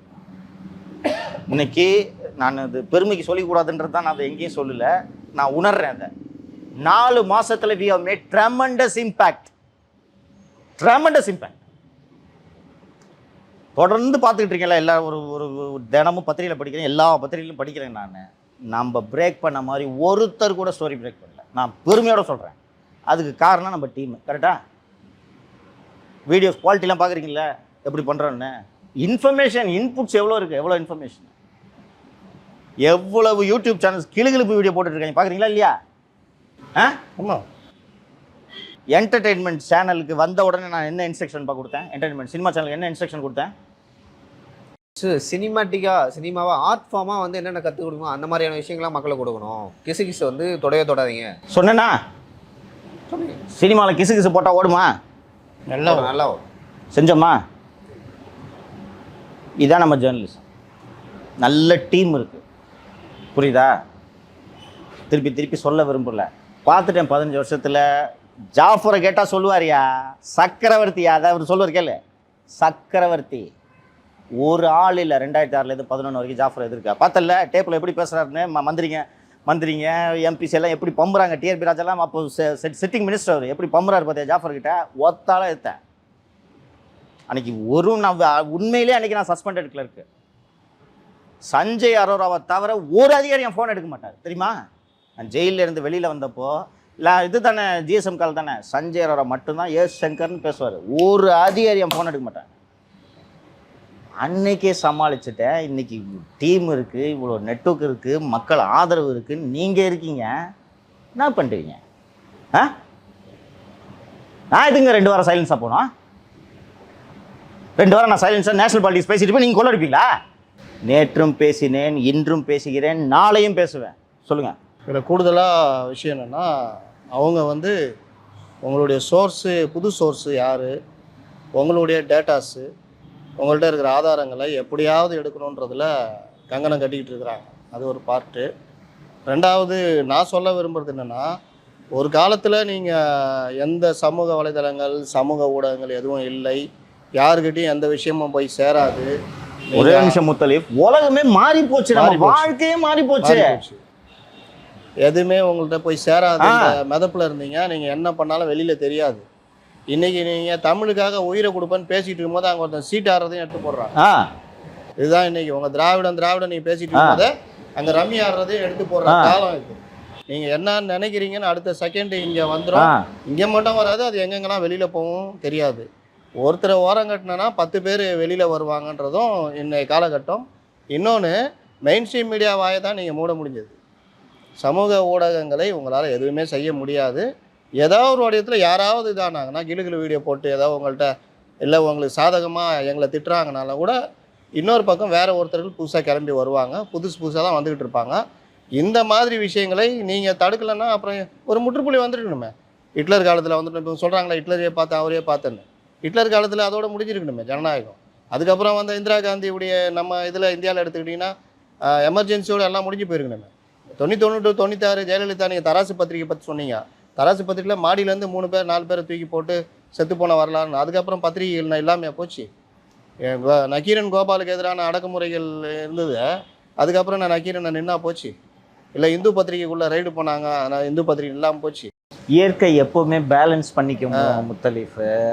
பகல் என்றால் இரவு, நீர் என்றால் நெருப்புன்னு இயற்கை பேலன்ஸ் பண்ணிக்கும். நீங்கள் நல்லா சீக்வன்ஷியலாக பார்த்தீங்கன்னா, காட்சி ஊடகங்களே உருவாகாத காலத்திலும் நெருக்கடி நிலையில் அச்சு ஊடகத்தை வச்சுட்டு வேலை பார்த்தாங்க. ஆமாம் இல்லையா? அதுக்கப்புறம் காட்சி ஊடகம் வந்த தொடக்கத்தில் பிரில்லியன்ட் ஸ்டோரிஸ் பிரேக் பண்ணாங்க. அப்புறம் காட்சி ஊடகத்தோட சரிவுகளை எல்லாம் நாம் பார்த்தோம். அச்சு ஊடகமும் சரிஞ்சிருச்சு. கோவிடுக்கு பிறகு பத்திரிகை நடத்துகிறதே சிரமன்ற லெவலுக்கு போகும்போது தான் சோஷியல் மீடியா கிளம்புது. இன்னைக்கு வெகுஜன ஊடகங்கள் செய்திக்கு சமூக வலைத்தளங்களை நம்பி இருக்க காலம் மாறிவிட்டதா? ஒரு 25 வருஷத்துக்கு முன்னாடி நினச்சியா நியூஸ் பேப்பரும் படத்தையும் நான் ஃபோனில் பார்ப்பேன் நினச்சிங்களா? நீங்கள் ஒரு முத்தலீஃப் சொன்னது மாதிரி இன்றைக்கி நம்ம வாழ்க்கையே மாறி போச்சு விஞ்ஞான வளர்ச்சியின் காரணமாக. எந்த டிஜிட்டல் யுகத்தில் வந்து நீ எங்ககிட்ட சண்டை எடுத்துகிட்டு இருக்க? ஒட்டுமொத்த தமிழக மக்களும் பார்த்து கொண்டிருக்கிறார்கள். நீங்கள் உலைவாயைத்தான் மூட முடியும், ஊர்வாயை மூட முடியாது. நீங்கள் உங்களின் பகட்டு வார்த்தைகளை உங்களிடம் 200 ரூபாய் வாங்குபவர்கள் நம்பலாம், ஒட்டுமொத்த மக்களுமா நம்புவார்கள்? அவ்வளவு எளிதாக நீங்கள் விவசாயிகளை குட்டாசில் போட்டது இந்த ஜனங்க மறந்துடுமா? நீங்கள் மறந்துட்டு கடந்து போயிடுவீங்க சார், மறந்துடுமா? அவனுக்கு பிரச்சனை என்னன்னா, எப்படி வந்து பேசஞ்சர் மேனிஃபெஸ்டோ எடுத்தான் செந்தில்வேலுக்கு என்ன கோவம்னா, பேசஞ்சர் மேனிஃபெஸ்ட்டு ஐஜி கோர்ஸ்லேருந்து இந்த பொய் புழுவுனது இதெல்லாம் இப்படி வெளியில் வந்து ஸோ எல்லாரும் சேர்ந்துக்கிட்டாங்க. கைது வந்தாலும் சமாளிக்கிறதுக்கு என்னென்ன பண்ணணுன்றதுக்கான தேவையான ஏற்பாடுகளை செய்துவிட்டோம். விஷயம் முத்தலீஃபு, நல்ல ஆஃபீஸர்ஸ் என்னை ட்ரெயின் பண்ணியிருக்காங்க, உங்களுக்கு தெரியும். நல்ல ஆஃபீஸர்ஸ் ட்ரெயின் பண்ணியிருக்காங்க. எல்லோரும் சொல்லி கொடுத்த பாடம், உயிரே போனாலும் சோர்ஸை காமிச்சு கொடுக்க கூடாது. இவர்கிட்டே கேளுங்க, ஒரு ஆஃபீஸர் சொன்னாட்டு தான் சொல்லுவேன் இல்லையா? என்னட்டையும் கேட்க மாட்டீங்க, நீங்களும் சொல்ல மாட்டீங்க. அது அடிப்படை. யாருங்க சோர்ஸ் யார் சொல்லு கேட்டிருக்கேன் கேளு, இருக்க மாட்டேன். அதனால இவங்க வந்து என் சோர்ஸை கண்டுபிடிக்கலாம் இவங்க ட்ரை பண்ணாங்கன்னா என்ன இது ஒன்றில் தான் சோர்ஸை பார்க்க முடியுமா? 1000 கம்யூனிகேஷன். இன்னொன்று சோர்ஸுகள் மாறிக்கொண்டே இருக்கும். எக்ஸாக்ட்லி. இப்போல்லாம் உங்களுக்கு தெரியும், பார்க்குறீங்க ஆஃபீஸ்க்கு எத்தனை பேர் வராங்க, வர்ற இன்ஃபர்மேஷனை ப்ராசஸ் பண்ண முடியல, அவ்வளோ ஸ்டோரிஸ் வருது. ஏன்னா நீங்கள் அவ்வளோ தப்பு பண்ணுறீங்க. அதனால் நமது எதிரிகளுக்கு சொல்லிக்கொள்வது, சட்டவிரோதமாக மக்கள் விரோதமாக உண்மைக்கு புறம்பாக எந்த வேலையையும் நானோ சவுக்கு மீடியாவோ செய்யவில்லை. எந்த மிரட்டல்கள், எத்தகைய மிரட்டல்கள், எத்தகைய அச்சுறுத்தல்கள் வந்தாலும் நாம் நமது பணியை நிறுத்தப் போவது இல்லை. ஏன்னா நம்ம தப்பு பண்ணலன்றது நல்லா தெரியும். ஜே செக்ஷன் இல்லை, ஜே செக்ஷனில் புதுசாக யாராவது அப்பாயின்மெண்ட் போட்டிங்கன்னா மறுநாளே வெளியிடுவேன். அதையும் சொல்கிறேன், ஜே செக்ஷனுக்கு புதுசாக ஒரு அப்பாயின்மெண்ட் வந்துச்சுன்னா மறுநாள் வெளியிடுவேன். நான் ஐ ஹாவ் திஸ் நெட்வொர்க். இந்த பணியை தொடர்ந்து செய்துக்கிட்டு இருப்பேன். நான் உங்களுக்கு தண்டனை மக்கள் மன்றத்தில் நிச்சயம் இருக்கிறது என்று நான் நம்புகிறேன். 2009-10 எப்படி நம்ம ரகசியமாக மீட் பண்ணிட்டு கஷ்டப்பட்டோம் ஞாபகம் இருக்கா? கமிஷன் ஆஃபீஸ் உள்ளே போயிட்டு வந்தீங்க, தேடி இருந்தா ஞாபகம் இருக்கா? அப்போல்லாம் திமுக ஆட்சி 2011 முடிகிற வரைக்கும் நான் அப்ஸ்காண்டிங்க தெரியுமா? அப்ஸ்காண்டிங்கும் போலீஸ் தேடிட்டு இருக்கோம். கமிஷன் ஆஃபீஸ் உள்ளே போய் அதிகாரிகளை பார்த்துட்டு வருவேன். கீழே வந்தவொடனே என் வழக்கோட விசாரணை எதிரி, ஏன்பா உன்னை கோர்ட்டில் காணான்னு சொல்லிட்டு இருக்கேன், என்னப்பா இது உள்ளே வர போப்பா, நான் மாட்டிக்குவேன்ப்பா. அதெல்லாம் சமாளிச்சுட்டு வந்தாச்சு. இதையும் சமாளிக்கலாம். இல்லை, இன்னொரு விஷயம் இருக்குது. இவங்க வந்து இன்னைக்கு பண்ணுற விஷயங்கள் வந்து ஏதோ 4 அதிகாரிகள் 2 அமைச்சர்கள் இந்த மாதிரி விஷயங்கள் தான் வெளியே வந்துக்கிட்டு இருக்குது. இதை போய் நான் மூடி மறைக்கிறேன் இல்லை வாய் அடைக்கிறேன்னு ஏதாவது நடவடிக்கை எடுத்தாங்கன்னா இது வந்து தமிழகம் தழுவிய இயக்கமாக மாறும். ஏன்னா இந்த விஷயம் ஒரு அரெஸ்ட்டோ இதுவோ வந்து இப்போ 4 பேருக்கு தான் தெரியுது. அரெஸ்ட்டு இந்த மாதிரி போச்சுன்னா அது 4000 பேருக்கு தெரியும், 4 லட்சம் பேருக்கு தெரியும். அப்போ ஏன் அரெஸ்ட்டுன்ற கேள்வி வரும். இதை பேசுனதுனால நடந்தது, இப்படி போனதுனால நடந்தது, இதை தட்டி கேட்டார், இதை யாரும் கேட்கலன்னா அது ஒரு இயக்கமாக மாறும். அது உங்களுக்கு பெரிய சிக்கலை கொண்டு வந்து விடும். இன்றைக்கி வேணால் இது நான் ஊர் வாயை மூடிடலாம், இவரை உள்ளத்துக்கு போடலான்னு நினச்சா அதுக்கு அப்புறம் வர விளைவுகள் இருக்குல்ல, அது வேறு மாதிரி இருக்கும். அது வந்து மக்கள் இயக்கமாக மாறும். எல்லாத்தையும் யோசிச்சு பாருங்க முத்தலீஃப், 2 மாசத்துல எலெக்ஷன் வச்சு எவனாவது இருப்பானா? போய் பாரியா, தொகுதி பங்கிட பாரியா, எதையா முக்கியம்? ஜெயிக்கிறத பாரு, எங்க வந்து வம்பழுத்துட்டு இருக்க? இப்படி ஒரு சிஸ்டம் இதை பண்ணிட்டு இருக்கு. இவர் சிஎம் உல்லாச பயணத்தில் இருக்கா, தெரியுதா? அதனால முத்தலீஃப், நான் ரொம்ப கான்ஷியஸாக நேற்று நைட் வரைக்கும் நான் யோசிச்சுட்டு இருந்தேன். 100வது நிகழ்ச்சி இந்த ஆக்சன்சியாவா அந்த கம்பெனி, அந்த திருப்பூர் கம்பெனி, ஈரோடு கம்பெனி, ஆக்சியனா அந்த கம்பெனி இருக்கா, அந்த கம்பெனியில் அந்த எஃப்ஐஆர் போட்ட மேட்டர் தான் கிடச்சிது. நல்லா வலுவாக ஒன்றும் மேட்ரு கிடைக்கலையே அப்படின்னு யோசிச்சுக்கிட்டு 100வது நிகழ்ச்சியை வெளியில் ஷூட் வைக்கலான்றதை சொல்லிட்டேன். எனக்கு நல்லா பண்ணணும்னு ஆசை. ஏன்னா ரொம்ப குறுகிய காலத்தில் 100வது நிகழ்ச்சி வந்துச்சு, ஒரு சின்ன சேஞ்சுக்காக போய் வெளியில் பண்ணலான்ட்டு ஆசை. என்னடா பிறந்து யோசிச்சுட்டு இருக்கும்போது தான் நேற்று அந்த அதிகாரி கூப்பிட்டு இந்த மாதிரி அப்படின்னு சொல்லிட்டு சொன்னார். இதையே போய் நான் பதிவு பண்ணிடுறேன், உங்கள் எல்லாருக்கும் பதில் இருக்கும் அப்படின்ட்டு அந்த பதிலை நான் இன்றைக்கி சொல்லிட்டேன். பார்க்க வேண்டியவர்கள் பார்த்து புரிந்து கொள்வார். சரிங்க சார், ரொம்ப தேங்க்யூ.